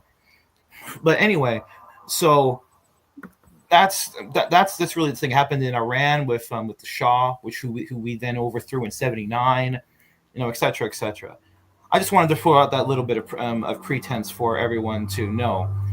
Do we not think that Hitler was a part of all that he wanted to be not only head of Europe, because I'm not sure whether No. Hang on, don't interrupt me like that. Do you not think that when he comes to power, it all seems coincidence that all he asked for is an autobahn or the border change, so that Danzig would come back under Germany?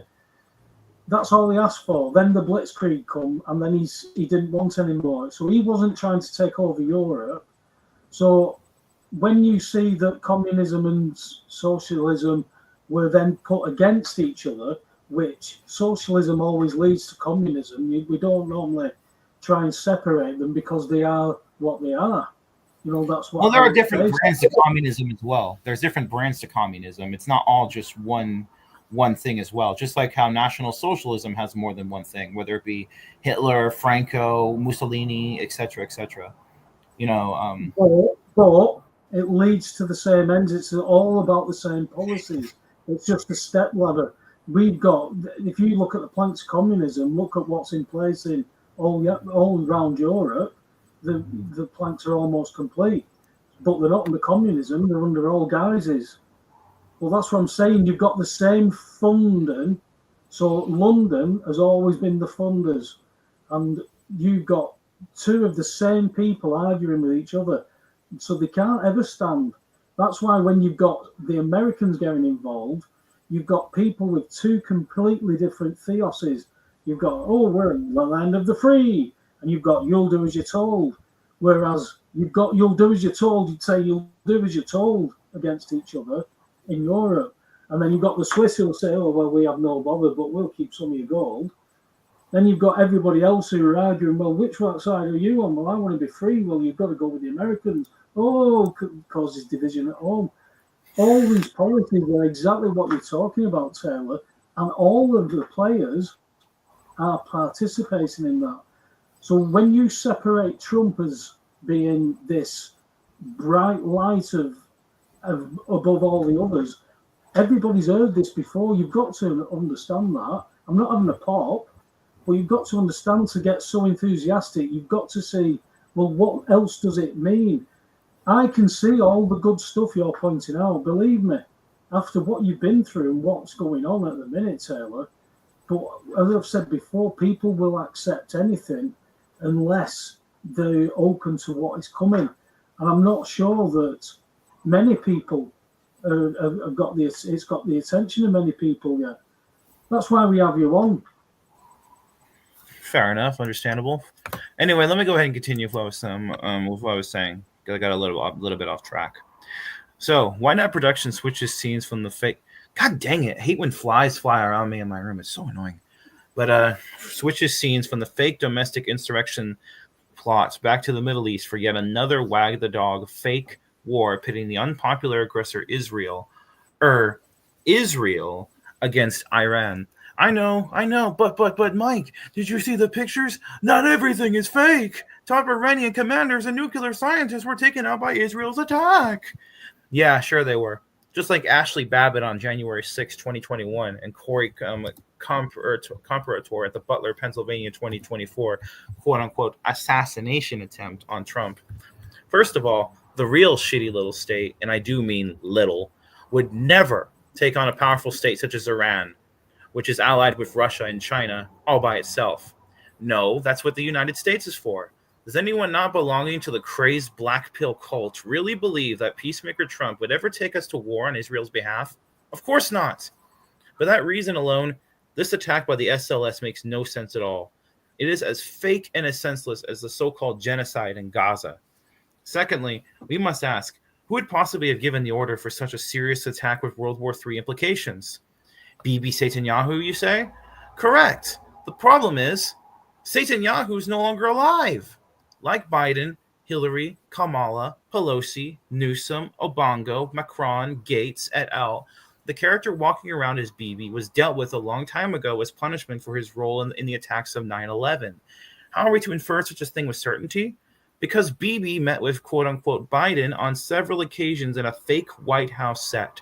Therefore, given the physical state which the real Biden is in, dead, any world leaders meeting with the masked character Biden must also represent dead individuals. If Biden is dead, Bibi is dead. Logic. Unless, of course, you actually believe that Israeli intelligence would not have known that Biden was a fake. We humble Anons now, but not Bibi and Mossad. Trump himself has told us many times that Biden's shot. Joe doesn't know he's alive. He's only got half his head left. Think, if Biden was a key operative playing, if Biden, quote unquote, was a key operative playing a role out of a fake White House, but a good example is that tree house that was in the background of the one video, the kids playing tree house, then Bibi had to also be fake. And if the real Netanyahu is dead / replaced, then who gave the orders to genocide Gaza and now bomb Iran? Answer, no one, because the events are all being staged. Unless you believe that Commander Trump would actually murder 60,000 Palestinian civilians just for effect. So what exactly is the play here? Maybe it's to have Bibi and his shitty little state screw up Trump's peace talks with Iran and then bring us all to the brink of World War III in a manner which even the dimmest bulb in all of normiedom can clearly see. In so doing, the SLS is already plunging international approval ratings would sink to depths never before imagined. Currently, it's just under 50%. 30%? 20%? And pay no mind to any statements by Trump and his minions, quote-unquote, supporting Israel. That's an essential part of the game of smokescreen as world condemnation of the SLS intensifies. When the whole world, including most former Israel lovers, finally gets sick and tired of the SLS and its control over U.S. politicians, now play-acted, the Q prophecy which stated, we are saving Israel for last will be fulfilled. That show enough would bring about the perfect teachable moment for disseminating some 9/11 truth.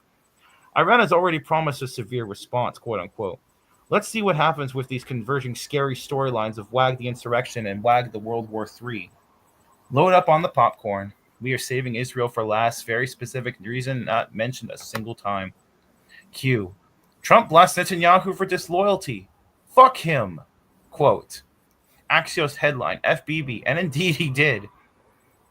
You can see the mask lines, by the way, on him right there. The real Netanyahu made it his life's work to get the United States to make war against Iran for him. He would never be fat foolish to go it alone. Fake Netanyahu just thundered, long live Israel, long live America. The real Netanyahu was incarcerated and dealt with in accordance with world commanders Trump's wishes.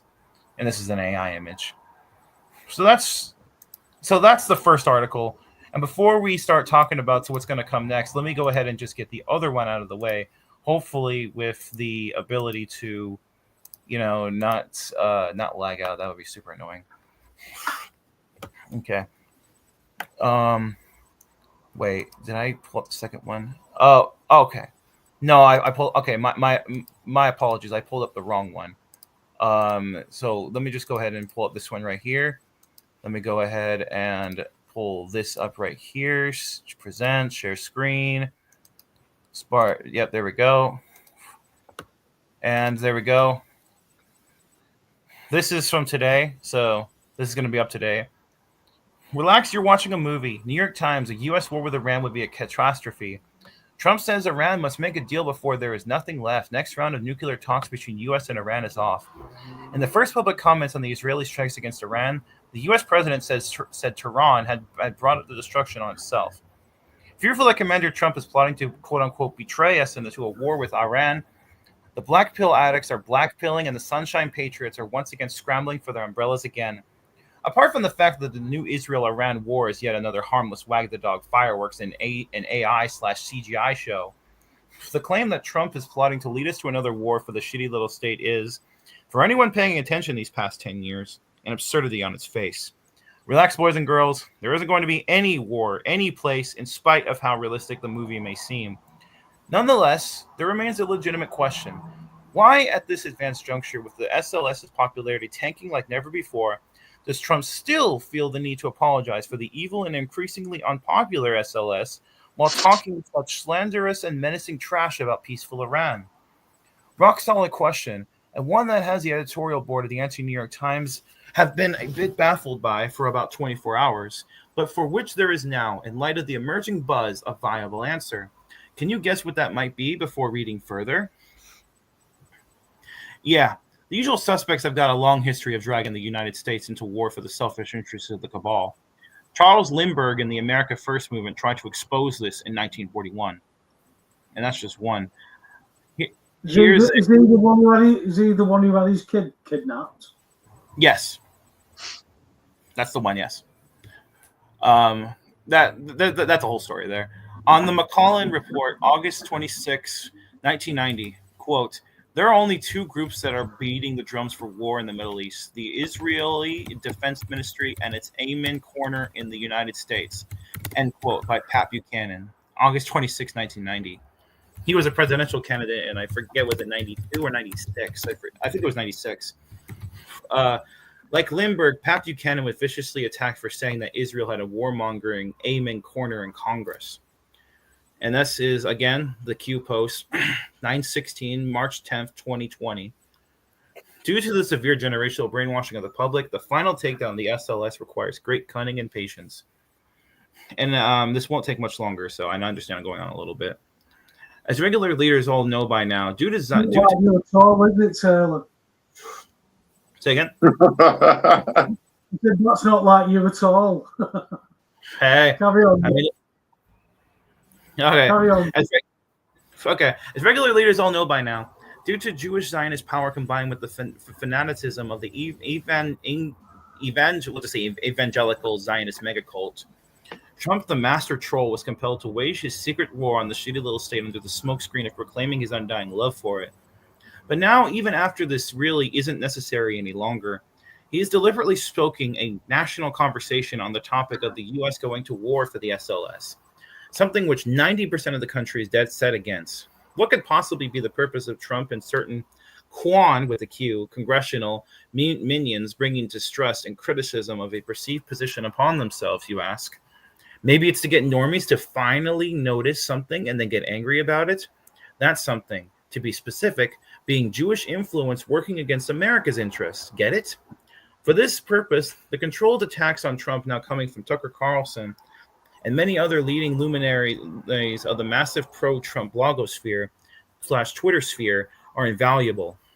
The longer that such a contentious national conversation continues, the worse it gets for Israel and its domestic operatives, both Jew and Goy. What does it matter if Trump is called Bibi's bitch? It's Zionism that has taken the real beating. In due time, if this controlled and contrived debate about Israel and World War III keeps up, any and all historical prohibitions on discussion of the Jewish question will be lifted. When the Jewish question is finally and fully normalized, then we, with white hat aerial support, can talk openly about Epstein's Island, JFK, and 9/11, and so many others. Only this time, the bewildered boobs of normiedom will believe it. Trust the plan and bring on the scare event, a false flag hoax designed to backfire on Bibi. The Jerusalem Post and the New York Times are under white hat control now. Can you see how they are playing this scene? It's not good for Israel. And you can tell this by looking at the headlines. Israel's Netanyahu thanks Trump for support, wishes him happy birthday. This is yesterday. The long-dead Netanyahu wished Trump a happy birthday while out playing him, quote-unquote. This script by White Pepper Productions is as clever as it is comical. Okay, so sorry for going on there a bit, but man, it's just so much to this whole thing. It's crazy, man. It's hilarious. That's that's why I didn't really care about when I heard about this, because I'm just like, oh yeah, I expected this to happen.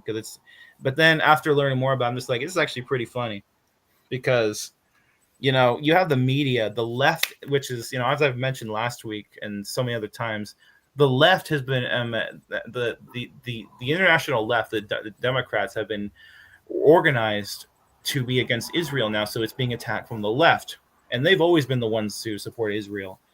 So at the same time, you have this divide going on, which is really helping to plunge down the numbers of Israel. And I'm looking forward to when the next poll comes out that shows what its popularity is, its percentages in America now, because I guarantee it's going to be much lower than it currently is, which is already by far the lowest it's ever been. So, it's amazing.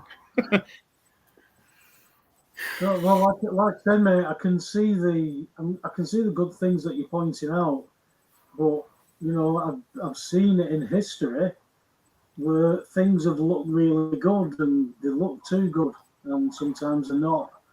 But we've got to be careful what we're going into. Mr. Billington, how are you doing, pal? How are you?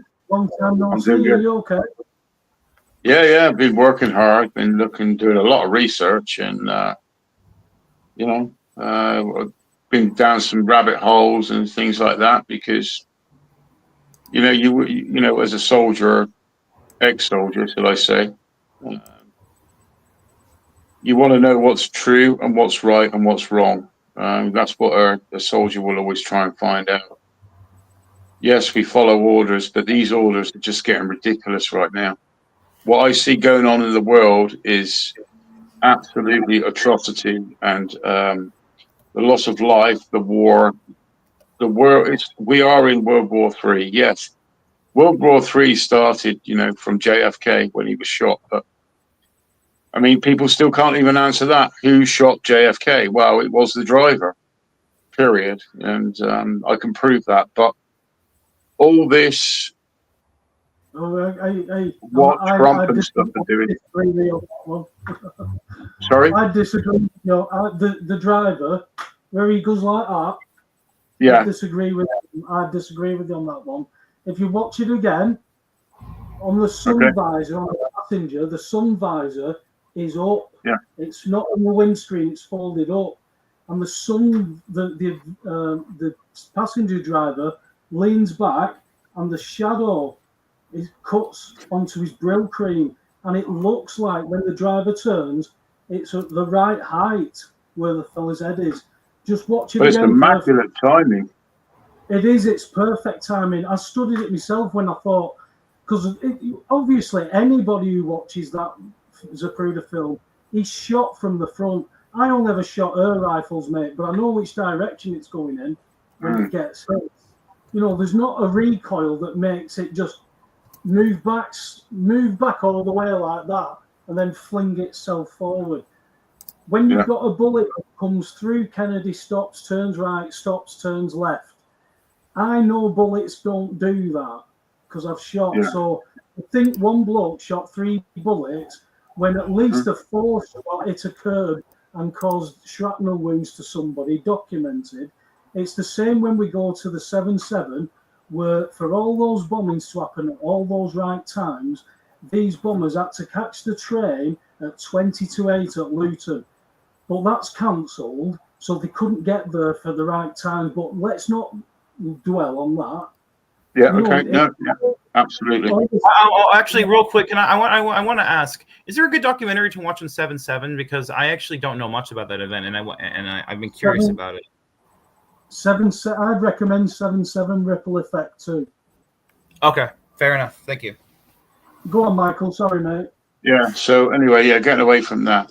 my thing is what I'm sort of learning. You know, a lot of all this is to do with the control, and the main controllers are, without a shadow of a doubt, it's the occult, the hidden. Occult just means a hidden, but you know, people think the Illuminati aren't real. Yes, they are. The Freemasons aren't real. Yes, they are. And I can't remember what they're called. The Khazarian Mafia, sorry, who run the bankers and everything else. They are real. There's no doubt about it. And the Jesuits, the Rosicrucians, there's no stopping it. Yeah, I mean, it's like the Crown. The Crown rents it from the Vatican. That's the other thing I've discovered, and I'm like, wow, this is just amazing. But what my thing is with this Q stuff and Trump and Israel at the moment, what they're doing to Iran. I mean, why has the American army sent all those bombers, stealth bombers, onto the island that can strike Iran? So they're getting ready to go. They're going to go. I reckon they're going to go in. I reckon it's going to escalate into some serious war. And I think it's all about a depopulation agenda to do with the, I'm not going to go there, but with the vaccines and things like that, COVID stuff. It's all part of the plan. You know, and it's horrifying, to be honest. It's really horrifying. And, you know, when I've been listening to you guys for the last, I mean, I haven't been on, but I mean, I've been listening to you. I've been watching the recordings, and I've been listening to you about the Bible and everything else. And it would, you know, just all makes sense. But again, we need to put it all together and come up and join as one, like you guys are doing. You're trying to tell the truth. You're trying to find the reasons, trying to find answers. But the answers are in the Bible. There's no doubt about that. Yeah, start a conversation about things that nobody knows. Like I said, something so simple, work hard, pay your bills, isn't the right thing to do. So let's start a conversation. What is the right things to do, and what would explain it more. I don't know if you can see on the screen there, Michael. Yeah. It's exactly what you're talking about there. Talk us through that there. Because you've got London, all linked to those religious orders that people follow blindly and don't listen. Absolutely. And in the middle there, you've got the sun. Go up a little bit, sorry. So there's the sun. And it's called Yus. Yeah. And that's where the name Jesus comes from, Zeus. But that's the sun. That's the sun right there. And it's got the cross. And he died on the cross. The Son of God. The Son. S-U-N, not S-O-N. Yeah. That's why they've copied everything what people say is Christianity. But when you say the term Christianity, me and Alex, bring this up every week. We've got to redefine the term, because if you are a Roman Catholic, you are classed as Christian. Well, Christians don't ask for forgiveness from a bloke sat in a box, and they don't pray to anything else other than Jesus. So if being a Christian is not just praying to the Father in the name of Jesus, which is what the Bible says, anything else is not Christian. But it's all been changed and normalized, mate. Yeah, you've got it right there. Like Washington D.C. controls the military of the world. The city of London, there's two Londons. People don't know that, but the city of London, it's even got the cross there. Look. But the city of London is the banking, and the Vatican controls everything, like from religion to schooling. So it's the triangle. It's the Illuminati, what they call it. It's makes you wonder why are they putting non-Christian stuff into schools? It's certainly not the Christian policy if we go off what Jesus taught. how to teach between 6 to 11-year-olds how to masturbate and about anal No. sex. So It's disgusting. we've got to decide if the Vatican, if the Catholic Church is promoting that to children, what does that mean scripturally? Where would you take that, Alex? What would that mean scripturally if they were teaching children that is okay to do, that's part of life? If they were funding the curriculum that taught that, you know, we're going into some deep scriptural waters there. Just apostasy. Simple. Just what? Sorry. Apostasy. Yeah, apostasy. Yeah. So, I mean, at the end of the day, you've not only got them funding stuff like that, but if the Vatican and the financial systems all working hand in hand, then we see that the big pharmaceuticals are working hand in hand with them through the banking system, then through politics, people who we employ who have made money off being shareholders in end-of-life drugs, that they so happen to be promoting something that is going to create a lot of end-of-life and a lot of disease-causing end-of-life symptoms. And now they get to the point where, hey, do you know what? You could just go in your sleep, put an end to all this.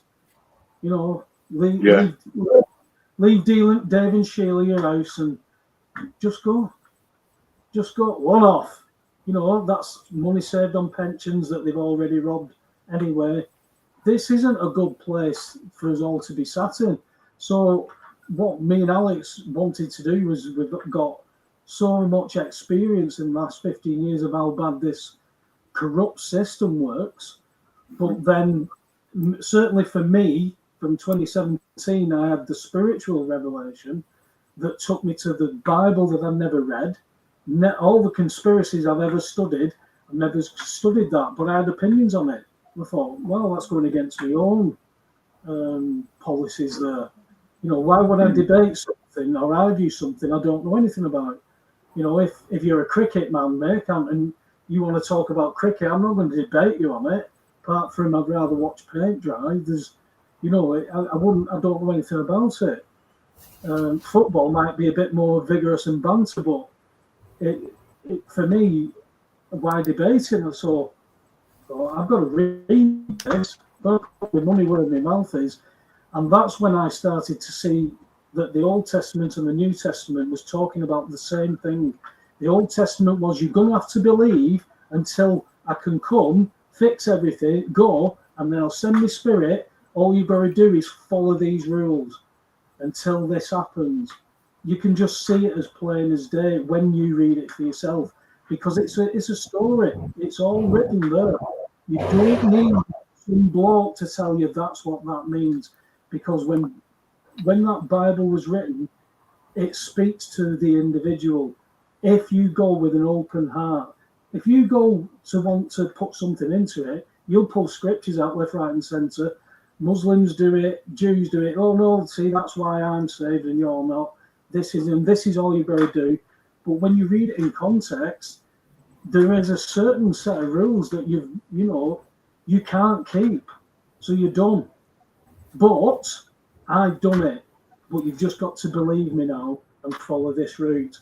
So if you're in a burning building and you see someone who says that's the only way out, how long are you going to wait and spend time before you go and check that? That's the point. People are still sitting in the burning house going, no, I can smell a little bit. No, you're on fire, mate. You're burning. No, I'll be all right. Give me another minute. You know, it's a good part of the film, this.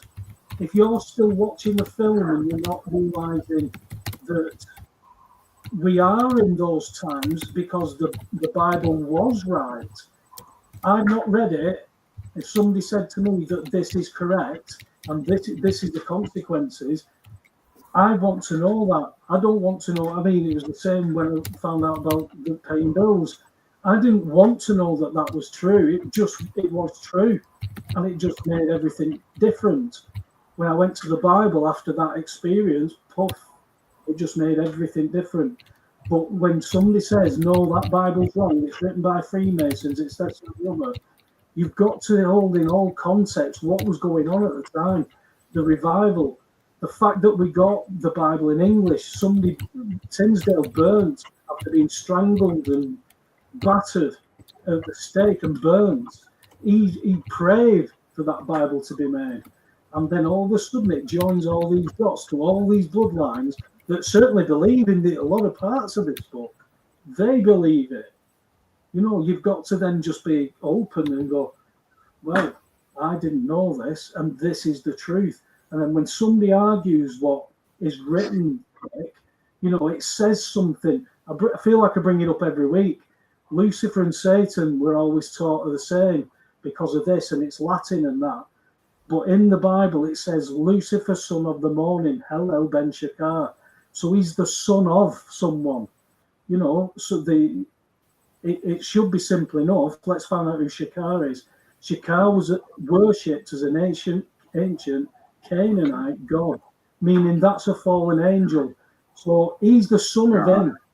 So I can't go any further than that. If you want to break off into Latin, you can just go on, because there's no point me speaking about it when it says it so plainly.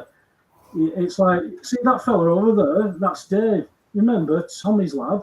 Oh yeah, Dave. I know him. He's Harry's lad. No, he's Tommy's lad. Yeah, Harry. No, he's Tommy's lad. No, he's definitely Harry's lad. But everybody knows it says that. So why am I arguing about it? That means that you could be wrong on so much else in the Bible. I can't learn from you. I know you've studied this book for 35 years, but that's a bloody good question, because me and Alex spoke about it. We did a presentation where if Satan is stood in the dock and everybody's pointing at him saying Lucifer did it, is it not plausible if I was in a courtroom where they were calling me somebody else's name, the judge would have to let me go? Every witness pointed at me and said it was his fault. You have to let me go. You can't judge me on somebody else. The witnesses are all corrupted. So if that scripture is as important as that, then any bits of theology that you're off, then you've got to correct. And the only way to correct it is by you studying that word. And it says do it daily. I love it, mate. I can't get enough of it since I got that understanding, because it explains so much, but it brings a lot of pain, right? Because you get understandings about yourself as well as the people around you. Alex, you'll tip your hat to that one, won't you? I just wanted to say something about the Freemasons as well, and that's that, you know, Hang on. Let Alex talk. Don't be talk with that, Alex. Go on, mate.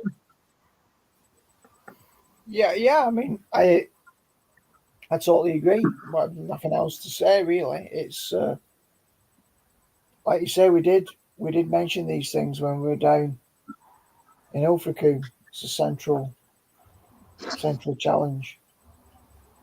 I mean, at the end of the day, I put a comment in the chat. It's about, we've got to remember, it's about, like Jimmy asked this question about, you know, lying with a woman. Is it so, you know, what's the issue there? It's not about a sexual act. It's about covenant fidelity. And at the end of the day, that's the overarching motif that we seek to align with what we see God doing, what you know, what's God's agenda. And if we start making up our own take on stuff, I mean, even in the story of Hosea, you know, his wife was sleeping around and disrespecting him, and ultimately God showed his mercy through that, because it was a parable for his people. His people Israel had gone astray. So we've got to take all our archetypal knowledge and our cues from what we see God doing. As far as I'm concerned. The way I look at that is, it's not a sin to lie with a woman that you're married to. But if you're just you know, sleeping around like I did my first share of. It's not as you say, it's not actually the sexual act, because two consenting adults are just two consenting adults. But what's going on in the spiritual realm when those two become one, which, you know, you do when you get to that point with a woman, you know, both of you have that massive rush of energy, you both become one. And as you do that, what that does in the spirit world, when two aren't meant to be doing that, because to have life with God, these are set rules. But we've been taught that no, it's all right to do that because two adults are in agreement with it. And I would have agreed with it when I didn't care to understand it and didn't understand what the Bible was actually saying. Yes, you've got free will to go and do that, and so have they got the free will to go and do that. And if you do that, there will be these consequences, because it breaks this law, which means because this world's got to go, you decided to go with it. But if you stop doing that, you don't have to. And it's that's the simplicity of trying to break it down. But people are coming at it from what they've taught, what they've experienced, and that's all from intellect and information. This is a different level to be able to discern it at. You've got to go and read the Bible to understand it. If you've gone to the Bible to read it like a book, then all you'll get is it's a book and it's a good story. People moralize it, mate.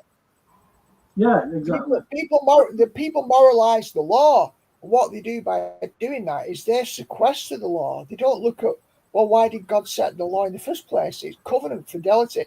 If you break covenant, you lose protection.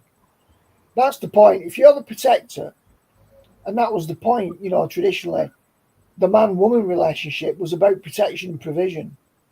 And the woman was protected by that man's, like an umbrella, like a canopy, and we're protected by God. So once you start forgetting the roles that make things work healthily, function properly, then you're into derangement. You've destroyed the order that God ordained. And that's not an oppressive, patriarchal, top-down approach where men dominate women. It's all about protection and nourishment, and the man taking his role, the woman taking her role. It's complementary, and it means that social reality, community can function properly according to the divine blueprint. So that's why I prefer covenant even to marriage, because marriage is a covenant, but it's much wider than just the covenant of marriage. It's the reason why you shouldn't just sleep with anyone, and it's a problem. It's because you're deranging covenant. Covenant is a very specific and special relationship between two people. Because if it's not, it's all like just do what you feel whenever you feel like it. It's all about appetite. It's not about structure. And that's all played on a certain frequency, and they've changed the frequency of everything music-wise. So changing that frequency keeps people in that frequency, which is the wide path. So when you need to get to the higher notes, which are individual, this is a solo bit that you play into the background music. If you can't bend your frequency up to the highest level, and no man can, then you need somebody to tune your guitar that'll do it like that. Well, somebody's done it. Just follow me, believe me. But if that was the hardest part, how would you believe? I couldn't believe until I decided to read the book with wanting to know. And as soon as I knocked, it was ching. Like I said, that brings sorrow, because you have a lot more understanding. I spent 2.5 hours on the phone to my ex-wife, apologising. Somebody had forgiven me years ago, but I had to ask for that because I knew I'd done it here, but I didn't know here. Now I did. So all I can say is that from what that did to me, then opened the path and joined all these dots that me and Alex come on and try and join for people. But if you don't think that two people conspiring behind your back about something is a conspiracy, then you don't understand what the term conspiracy theory is. A theory is something that is an interest. Well, it could be this. But if you see more than two people that are doing something, and it's not what it says they're meant to be doing, then that's a conspiracy to not do what they're meant to be doing. Well, you mentioned about JFK. There's all these theories, but you've got to analyse them closely because people will get, yeah, that looks like that to me. Oh, bloody hell, I've done it myself. But when I looked at it again, no, it's not that. I mean, you've heard of the theory where there was only 2 seats in the, in the car. There wasn't like 2, 3. There was 3. You had the driver and the passenger. Then you had Connolly and his missus. Then you had JFK. But some people were saying there was only 2 benches in that car. It's clear, but people believe that. So it's like you're in a bit of a twilight zone, mate. You're trying to say, well, can you not see that? And you get it with those puzzles where it says, in this picture, there's a cat. And you can't find this cat. You're looking everywhere. And then as soon as you find it or somebody points it out, you can't never not see it again. So it's like that. It's trying to remove the scales off your eyes. Yeah. And you only do that when, like you're going down all these rabbit holes. Alex loves rabbits. He's always chasing down all these holes after him. He just doesn't stay down there. Once they get he's disinterested in it, he just takes it, puts the information. That's how we study this stuff. Because you've got to check where does this warren go to? Is it linked with other warrens? Well, it's an absolute warren. There's cave things, there's everything here. So you've got to take as much information as you can. If you're limited on your information, you're going to be controlled. It's what the eye sees, the mind believes. Exactly. And this is why Freemasonry is such so you have to, You've got people I personally know who are 3rd degree who just do charity work, put nights on, do women's evenings, sing to the ladies, and all this, all this pomp and gloves and all that. But the ritual behind it is quite satanic. But it doesn't necessarily happen like a West Orton Lodge or somewhere like that. It happens at so much higher ups, and you're in so much elitist company that, the window cleaner who's just signed up and done his 3rd degree isn't going to get much benefits from it, but he might get a window cleaning job on a block of flats out of it. So it's a different mentality, but that you've got to pay to go into this, and you've got to pay more every year. So now back onto Freemasonry, Taylor. What was you going to say, pal? I was going to say that people talk bad about Freemasonry, and rightfully so. But the thing is that a lot of people forget is that Freemasonry itself was infiltrated by the Illuminati people back in the back when the Illuminati was first formed in 1776, I believe. After they were broken up, after they were broken up by Bavarian authorities because the word got out about what they were trying to do. People think, because even normie historians, like academic historians, that they admit that the Illuminati existed. Everyone knows that. But, the conspiracy theory angle comes up. Oh, well, if you think they reconstituted them, if you think they got back together after they were split apart, then you're a conspiracy theorist. But, obviously, it's like if you find out, it's like, oh, you got me. I'm just going to go away now. So long, folks. Like it's Scooby-Doo. No, they infiltrated Freemasonry because that was the easiest at the time to infiltrate, and and then they corrupted it ever since. So even Freemasonry itself was infiltrated by these, for lack of a better word, these Khazarian fucks. So have you heard of Shriners? Shriners. The word sounds familiar. I can't play. So. Every Shriner is a Freemason, but not every Freemason is a Shriner. So that's another sect involved in all this. So when you're talking about the Jesuits, the Rosicrucians, they're not just separate. They all have their parts to play. The whole world's a stage. Everybody plays their part. Some play it unknowingly as a non-player character. They just work hard, pay the bills because they don't know they shouldn't be doing that. Everybody who knows better than us, they'll be living their lives. They'll be taking from us. The amount of people that are living off the backs of the people of this country forever, not just the last 5-10 years, forever. They were doing it to my parents. But in previous decades, I had three uncles fighting in the World War II. Two of them at Dunkirk. What were they fighting for? What were they fighting against?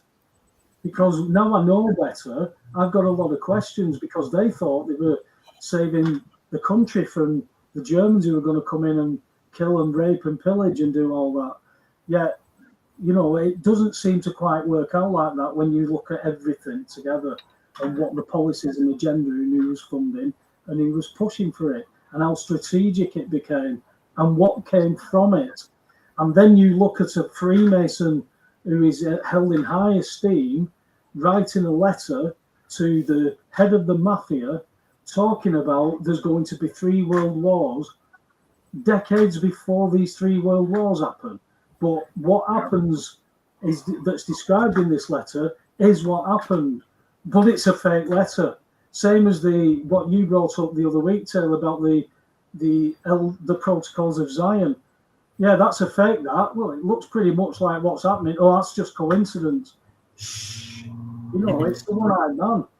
But when the emperor has no clothes, everybody can see he has no clothes, and the ones that are shouting out are being dealt with.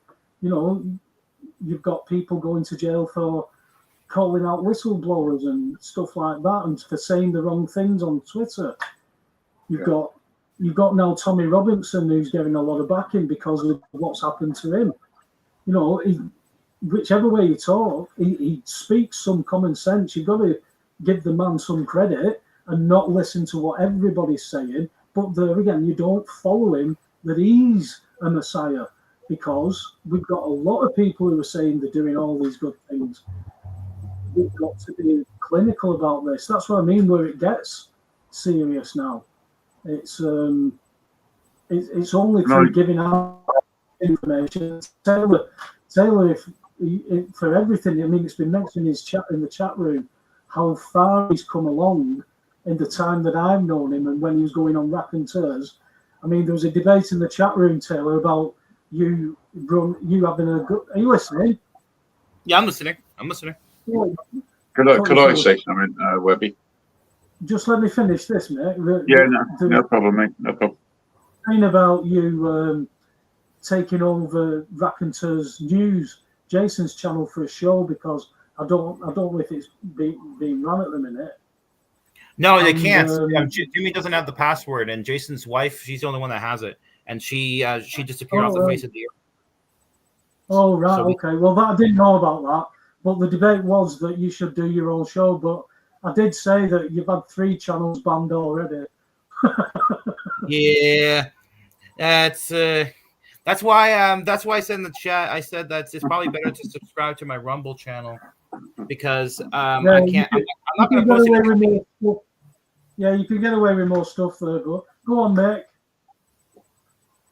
And also, hang on. You're talking to me? No, Michael was going to say something. Okay.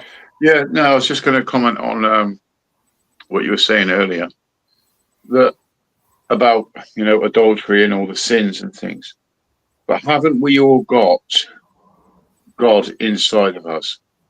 So it's a thing called like natural law. Let's say natural law. So when you're going to do something wrong, something tells you it's wrong before you do it. Whether let's just say example of what you were saying, like sleeping with another woman behind your wife's back. Now, before you commit that act, something inside you must say to you, this is wrong. You shouldn't be doing this. Yeah. This is called God's law, is it not? Is it called? So you're going to be sinning. You're sinning. But you know you're sinning, but you still go ahead and do it. And then after the fact, you live in the guilt. You live in that negative energy that will bring you down. And then you ask for forgiveness. But really what you're doing is asking yourself for forgiveness of the wrong that you've committed. Because at the end of the day, it doesn't matter whether she forgives you or not, or takes you back or not. You've still got to live with that for the rest of your life, that you betrayed not her, but yourself. And that's, I believe, the righteous and wrongness inside of you. It's like, I call it a natural law. So when you go into a shop. Well, let me ask you this. Okay. Where does that natural law come from that's inside you? How do you know the right from the wrong when you've done it? Well, you know it's going to be wrong when you still do it.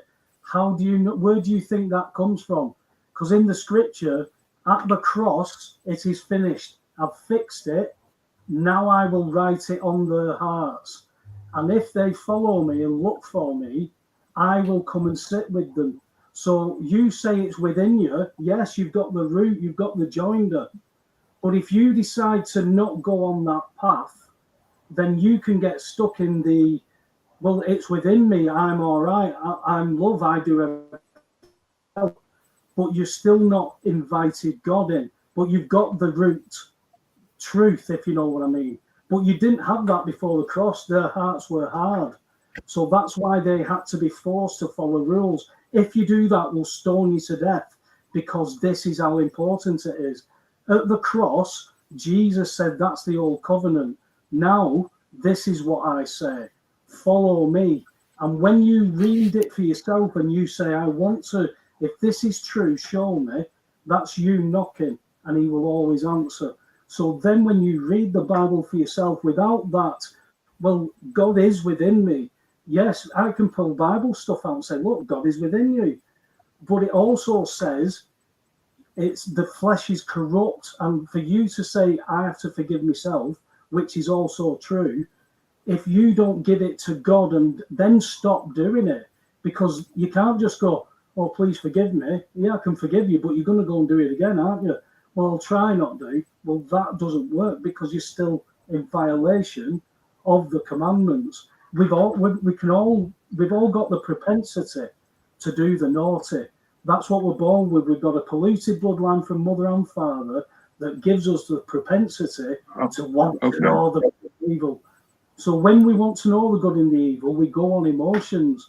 And how many times with alcohol I've ended up coming out of a woman's house going, last time, I won't do it again. I won't do it again. And well, I okay, then. Of cutting that off. So now I know I would never do that in that ever again. I know the difference. I feel different. I don't quote it. I know it changed. Right. So, okay. That's called repetitive sinning, but what you just said there. But right, okay, let's just put these two options in weight.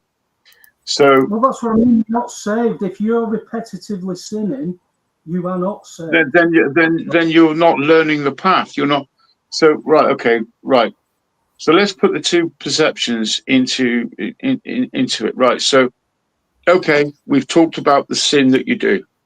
Now say, okay, you're led there with her, and you've got that opportunity, but then you say no.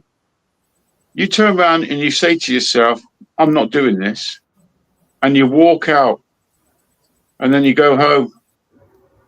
Now, what frequency and energy would you feel from not doing it as opposed to doing it? So you're now going to be so enlightened with positivity from the positive frequency rather than the negative energy when you would have sinned. So you've changed it. You've turned it around. Well, you've done the right thing, which is in line with the law that's written in your heart. If you're married to a woman, you're banging some other woman, you know it's wrong. You know it's wrong, whether it's a one-night stand, whatever, how you justify it, however you get away with it. I speak from experience. Whatever you can justify it, get over those few weeks where you think everything's blown over now, you'll just get on with your life.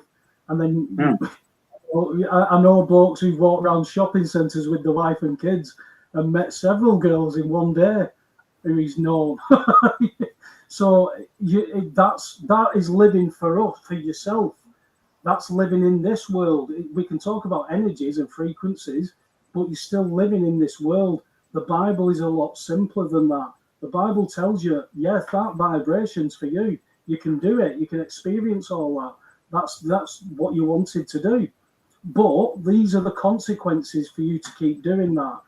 If you do it this way, it would be different. But nobody goes to try and do it that way because everybody thinks it's just, how would you put it, Alex? Everybody just thinks it's a boring way to live because there's no excitement. It's the Vanity Fair, isn't it, that we're all lost in. But when you need that balance in the middle, it brings it back to that's the chaos. That's just I think normal. The problem is what the objective standard is.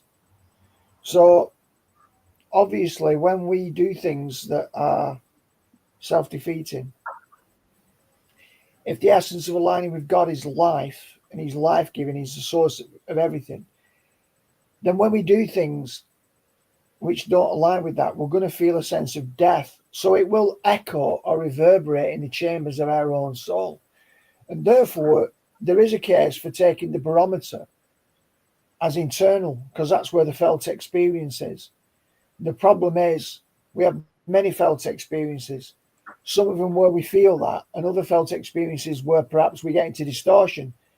That's the thing about the human heart. It's got the capacity to align with God very precisely and to meander off onto other paths. And it's not always clear from the level of subjective experience whether it's ratifying something deeper in the holiness of God or whether it's just something where our own willfulness is involved. So it's a funny one, because I think we do need to check in on our subjective feeling at the same time as not relying on it exclusively. That's why we need doctrine.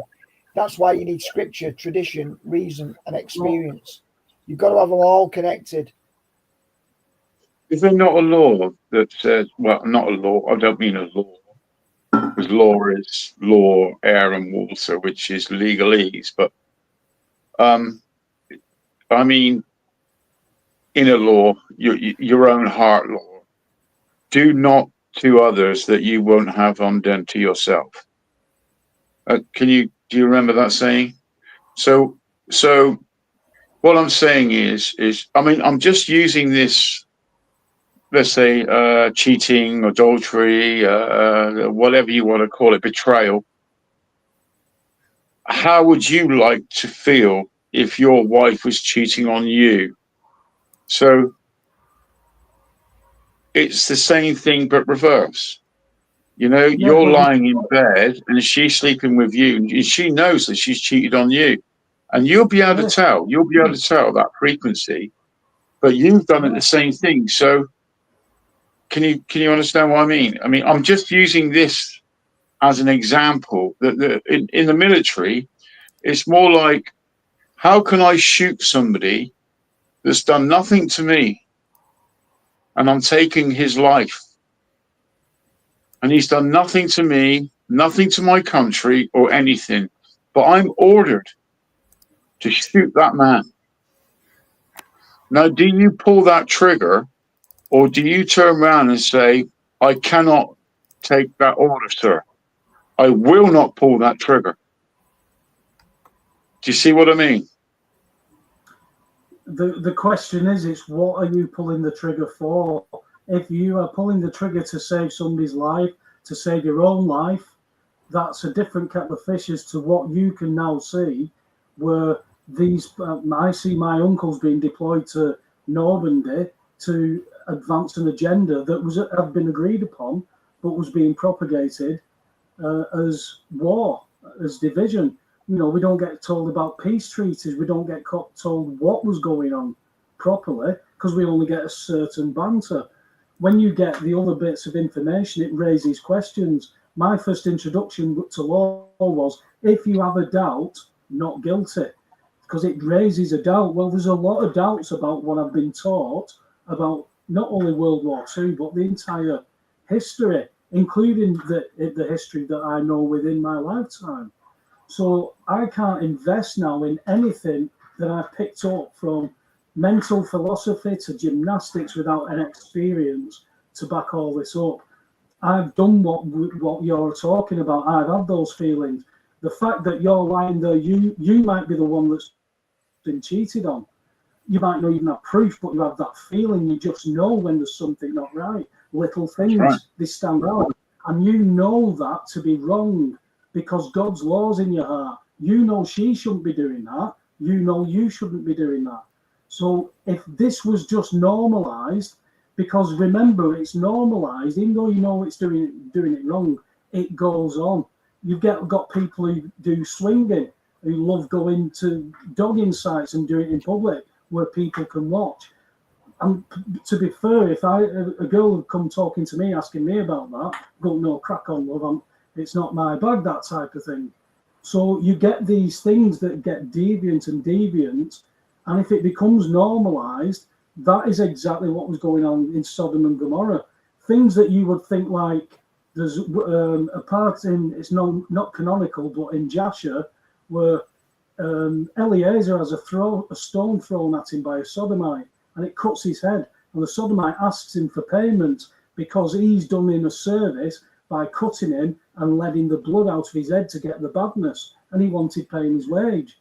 So they took it to the judge at the gate, and the judge said, yes, that's our policy. So you must pay the man for his service. So Eliezer throws the stone at the judge, cutting the judge open, and say, I have now given you the same service, you now pay that man. So that was the custom. This was the same areas where they were giving the children. This was normal. They didn't know that was not normal. They couldn't feel what you're experiencing. They didn't know because their hearts were hard. That's why it looks like it's so harsh in the Old Testament. Yeah, he's done that wrong, stone him to death.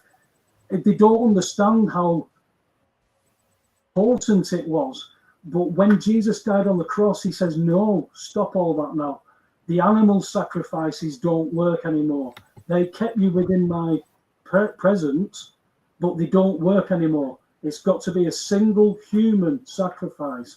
And that single human sacrifice had to be of a different blood, because Mary's bloodline still had the bloodline that we all have.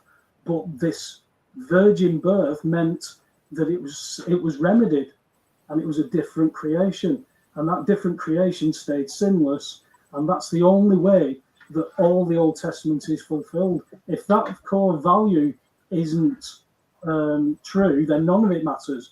But if that core value is true, all the religions are teaching everything around it. But as Alex talks about the donut, it's no Jesus. There's no filling in the middle. Why I'm saying this is because you brought up spells and pop music, and I'd like to use Madonna as a instant here, like a virgin, and we live in a material world. You know, they tell you these things, and we worship them, and we do all this. I mean, my mum always brought me up right. You know, I mean, I was a virgin like for a long time. But all my friends and that wasn't. They were doing things at 14 years old and stuff. And now I see like today's generation, now they're bringing down the age groups. And like you'll say, they're teaching it in schools, which is absolutely disgraceful. I knew kids who were in foster care who used to text people, and they meet, and one of these foster lads had come home with mud all over his jacket. He says, what have you been doing? He said, oh, we were linking. What do you mean linking? Well, you just text a girl and have a bit of a chat and that, back and front, then just meet up, have a bit of a jump, and then say thank you and goodbye. And I went, what was her name? He went, oh, I never got that far. And then he said, oh, it was a handle, you know, it's something like Metazuki 341 or something like that. And you think, wow, that I'd have been lost. If I'd have had that kind of stuff at my age, I'd have been lost. You know, you see, but society has been groomed into this, and it goes against everything what is written in your heart unless it's normalized. When you see what you must be, which is pure, to stay alive forever and not be tormented. You mentioned about those bits of anxieties and that. Imagine all your worst anxieties on an on a scale that has no bounds to the pain and torment forever, because you can't get out of it. You could call it a time loop. It could be your dog goes missing and it's the worst thing that happened. And you spend eternity looking for your dog and you can't go anywhere, but you're in pain. All this stuff is possible according to the Bible, but nobody's read it, so nobody cares. If you don't care, then what if it's true? That's what I had to do. If I had to find that this is true, and I've had all these other liars, then if I don't read it, I'm doing myself a disservice, doing my family a disservice. But it doesn't make life easier, mate. You know, when I told my family that the gas, when I told my family and friends that your gas were free, I lost family and friends like that. When I said I'm a born again Christian, they just went, "Oh, right. So you now go around selling Bibles or something?" No, you know, they don't look into it because life's not there. They think this is all as it is. But those experiences that you're talking about feeling, you only know that because of what it says in this book, according to this book. And the book is the only thing I've not found lies in, mate. And, you know, we can have opinions on it. You know, Freemasons wrote it is one of them that I get thrown at. Have you read it? Have you seen the text compared to the scriptures in Hebrew through the lexicon? Have you seen that it matches up? It's a really good English version, and I love the old English. So it flows. I get a good feeling from it, and I can read the same scripture every day, and I get different feelings and different dots that join. That's why I know it's different, because I've never had anything like that, apart from maybe a Haynes manual once where I ended up with bits left over, but the job was still done. But I didn't care. I just not done it. But I've not followed the manual. But that is the same as saying, well, I go to church on a Sunday, so I'm saved. And if I've been naughty, I sit next to this bloke and tell him stuff. And then he says, just go and say 5 Hail Marys and you're right. Well, that's no different to, well, I go inside myself and I raise my vibration and I go to 5D. There's no difference between any of these religions. There's no difference between having all these gods of trees, gods of grass and all this stuff, you know, and nature's spirits. They're all part of the same structure of ancient religions, but there's a different one, and it goes against all denominations. It goes against everything, and the Bible stands out. It absolutely stands out just off the reading of it. It goes against everything that these religions push, mate. That's why I can't sit in the church, because they're teaching something, because they were taught it, that's not in the Bible. Yeah, when Jesus says, immediately after tribulations, I'm coming back. Yeah, but we'll come back with him. No, it's when he comes back, we'll be caught up. No, we're taken away before anything goes wrong. That's not what the scriptures say. So if there's people who are saying that and are being taught that, and I've been taught to work hard and pay my bills, which everybody knows is right, then I've got to have a question on what you're teaching. Is it in the Bible? I can't find it. Show me. When they show me, I've got questions. And it just goes to, well, that's what I was taught, or that's what I believe. Well, it doesn't matter what you believe. It's what is in the Bible, if the Bible is true. That's the conversation we're having. I put all my faith in the Bible. It's the rock for me. That's what I found. So, like I said, it's a good question what you asked me, because the feelings, I want to know, why do I know good and bad? If I hurt a puppy, I can feel it, but other people can hurt it and get pleasure from it. So when you say, well, it's about forgiveness in yourself and God is within you, that fella could say the same thing and kill that puppy. So when you internalize it, it's quite dangerous. Well, I'll take you to a situation I had, like, you know, when I was young. I think I was like 16 years old, and my best mate, my best mate, we used to walk to school together. We used to do everything together. We'd go on a run around the park when we were training and things. We'd done everything together. And anyway, I was going out with this girl. I was only going out with her for about, I don't know, a week or two. I liked her, but I didn't really like. I knew it wasn't the girl for my dreams or for my future. It was a girlfriend at that age, and he slept with her, and he told me. And at that moment, I mean, I was a lot bigger than him. Trust me, I was like a lot taller, a lot bigger. I really wanted to smash his face in. The adrenaline, the rush that came through me, and the anger and the hate at that moment, I wanted to bury him, you know? But I didn't. I didn't. It took so much for me to go, no. And I walked away and I went, you're no longer my best mate. You're no longer all that time we spent together and everything you've just betrayed. And I walked her to the bus stop and I said, you know what? We're done. Goodbye. Thanks for knowing you. Nice to meet you. And I just looked at him and I went, goodbye.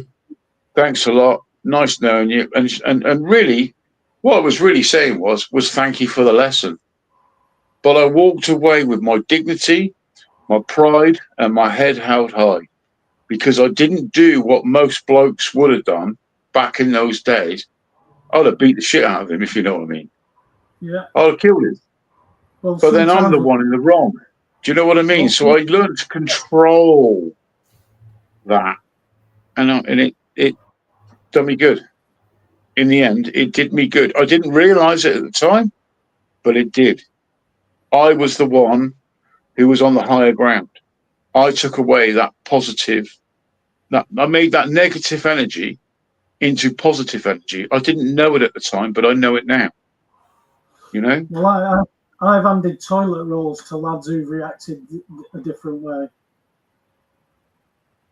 You know what I mean? 15 years in the prison service, I've handed toilet rolls to lads who are in an 8x10 because they've just been told the same thing, and their former best friend is on a ventilator and then dies because he's been battered, absolutely battered. Because I think there's a time there when the betrayal and the lack of trust and linked with possible traumas from earlier on in your life, you can react in such a rage. It's, you know, other people can get abused so much and they stick with it. It's very strange when you look at the complex of the psychology behind all of it.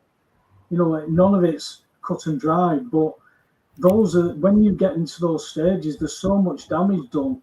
That part of God that dwells in us all, that law, it starts to get bented and twisted, and it gets pushed down and it gets pushed to one side, and then you start to justify things. When you join the army and they break you as a man and then build you back up as what we have to say is a killer, because you said before, you can't hesitate. You've got to take that man's life. There's no hesitation in it. You know, I had a lad in jail who was a sniper in Afghanistan. He used to tell me that he was good at his job, but he didn't like killing people, but he was good at his job. You could see how he enjoyed his job because he was good at it, but he didn't like killing people. But you saw the Jekyll and Hyde, if you like. It was a different character.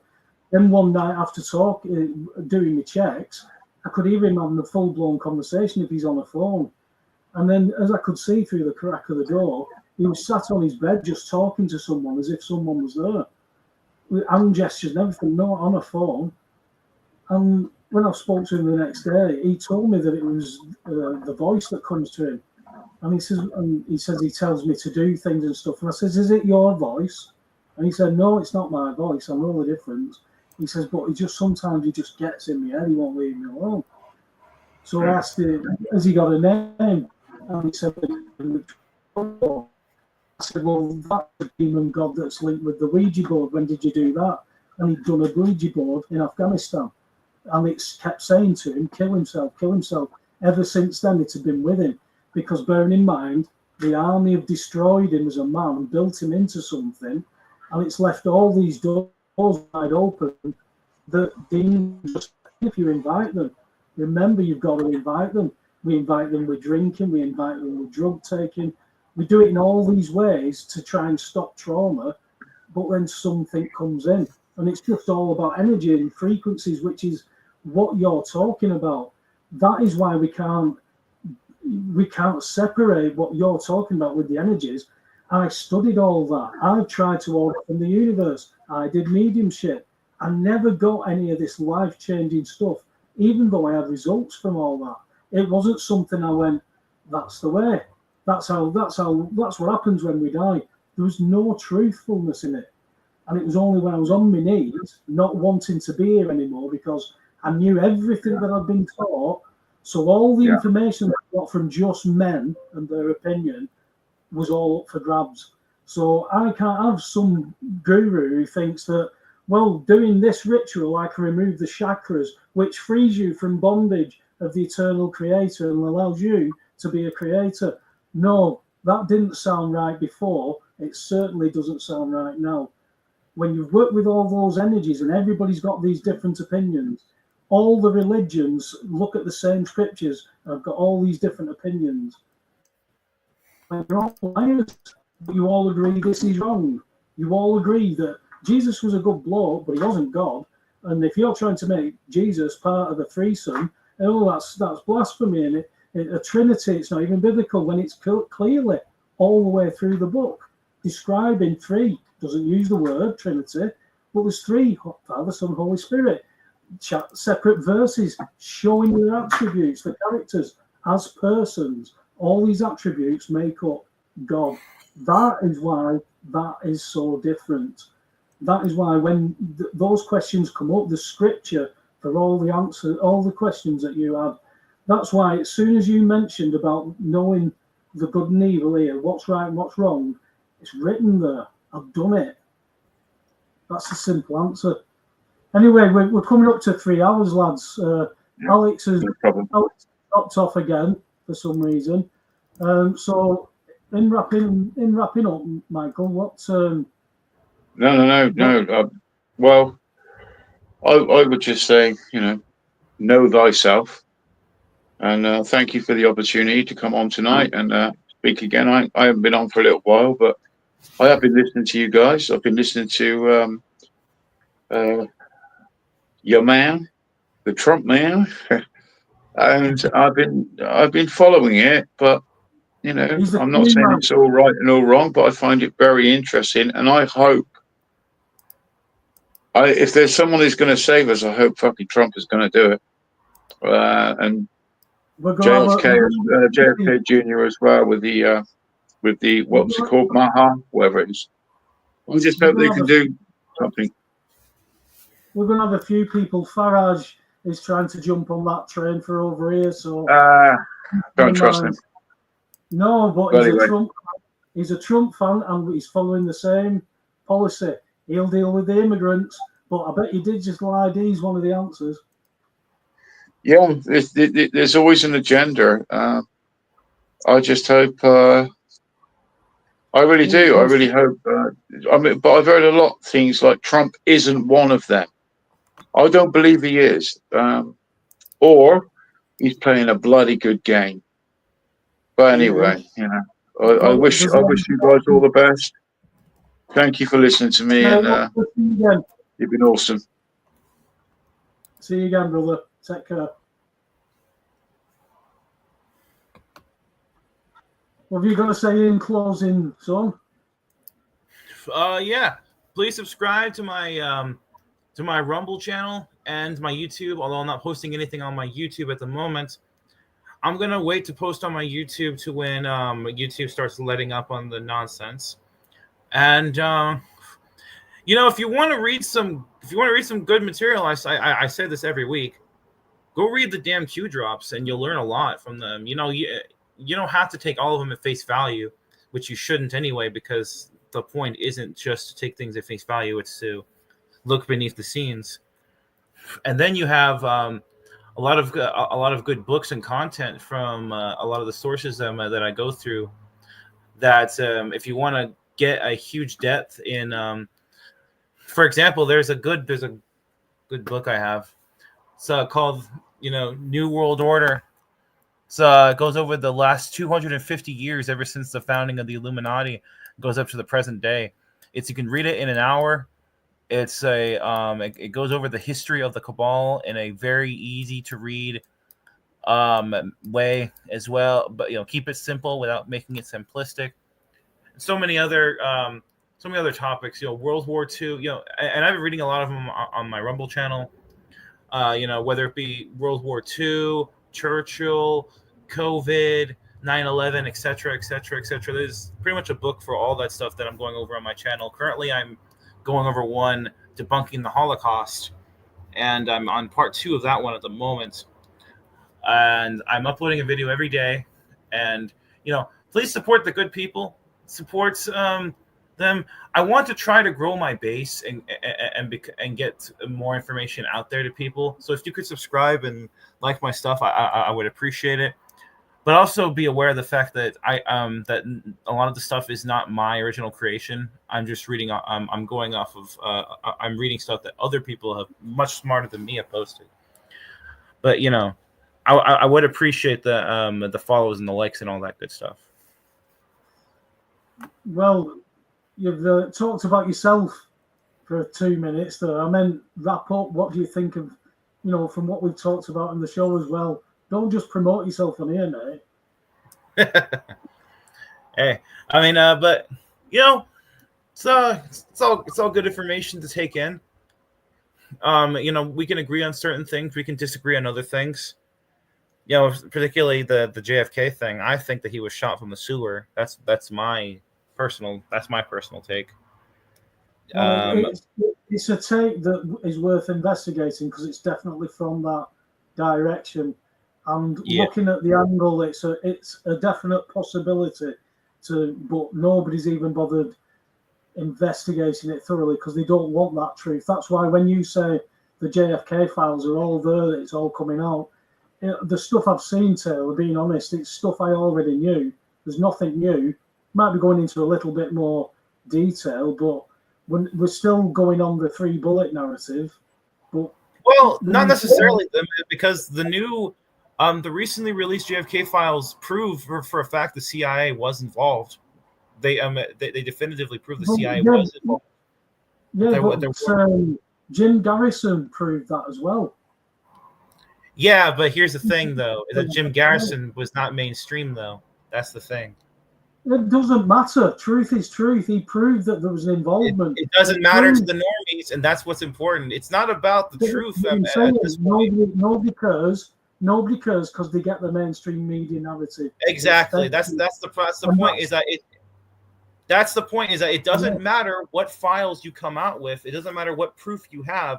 If it's not being shouted at the top of Mount Doofus and the academic ass clowns that's the places like Harvard, and then it doesn't matter. As I said to Mick, I definitely will say that JFK was not shot by the driver in the car.